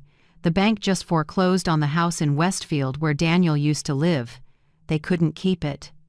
I closed my eyes and took a long breath, not from joy, but because the last knot had finally untied. So it's done, Thomas? I asked. It's done, he said, steady. Your trust is finalized too. I added the special clause you requested. If anyone tries to declare you legally incapacitated, the entire estate immediately transfers to charities. No one can touch a single cent." I gave a small laugh. Ironic, isn't it? They thought they could steal assets with legal tricks, and the law is exactly what protects me. Thomas chuckled. "Justice sides with the clear-minded Miriam. You're living proof." Now my life has settled back into peace. The old house is updated, with a private security system and 2 guards rotating shifts. Every month, Thomas and his legal team review all my accounts and investments. I don't worry about money anymore. I just live and breathe the air of free days. In the mornings, I sit by the window, listen to sparrows chattering on the eaves, and drink coffee from the porcelain cup Graham bought on our first trip together. Each time the roasted aroma rises, it reminds me every loss can be mended by awakening. That afternoon, I got a message from Emma. My phone lit up, the little line clear on the screen. "Grandma, I got into Northwestern University's law program. I did it just like you dreamed." I laughed and tears slipped out before I knew it. "That girl," I whispered. "She chose the light in a story full of shadows." I texted back, "I'm proud of you. Learn to use the law to protect the vulnerable, not to condemn, but to guide." Watching the message send, I felt light as a crane. Maybe that's the real meaning of justice, not only punishing the wicked, but planting good for the next generation. That evening, I went to the garden. Dusk fell softly on the rows of roses Graham had planted. After a long winter, they were in full bloom, crimson, proud and alive. I walked slowly past each bed, my hand brushing petals soft as velvet. To me, every rose is a witness. They stood there when I was betrayed, when I won back justice, and now when I chose forgiveness. I sat on the wooden bench in the garden and watched the sky turn purple. Crickets chirped in the distance, mixed with the earthy scent of damp soil. I smiled softly and spoke as if to myself, "I'm telling this story not to stir up hate, but to remind you, being old doesn't mean being powerless. We can still stand up, fight, and protect ourselves with our wits, our courage, and the truth." I looked up at the night sky. Stars began to appear, glittering in the stillness. In that moment, I seemed to hear Graham whisper, "You did the right thing, Miriam. You survived not by luck, but because you never let go of yourself." I smiled and answered softly, "I know, and I'll keep living not for the past, but for those who need to hear this story. I've walked through fear, loss, and betrayal to learn one thing. Age doesn't make us weaker, it makes us clearer." If you're listening to me now, maybe you've been dismissed, hurt, or pushed aside just because you're a little older. But remember, we're not useless. We simply have more experience than the ones who tried to bring us down. Today, I want to thank you for taking the time to walk through this journey with me. Thank you for staying with me through each pain, each ray of hope, and each time I stood back up. If my story touched your heart, leave a comment, tell me where you are, and whether you've lived something similar. I want to know that strong people are never alone. And if you believe in justice, in the light, in human renewal, please hit like, subscribe, and come back for the next stories. Because sometimes, a single story told, a single shared word, can save another life.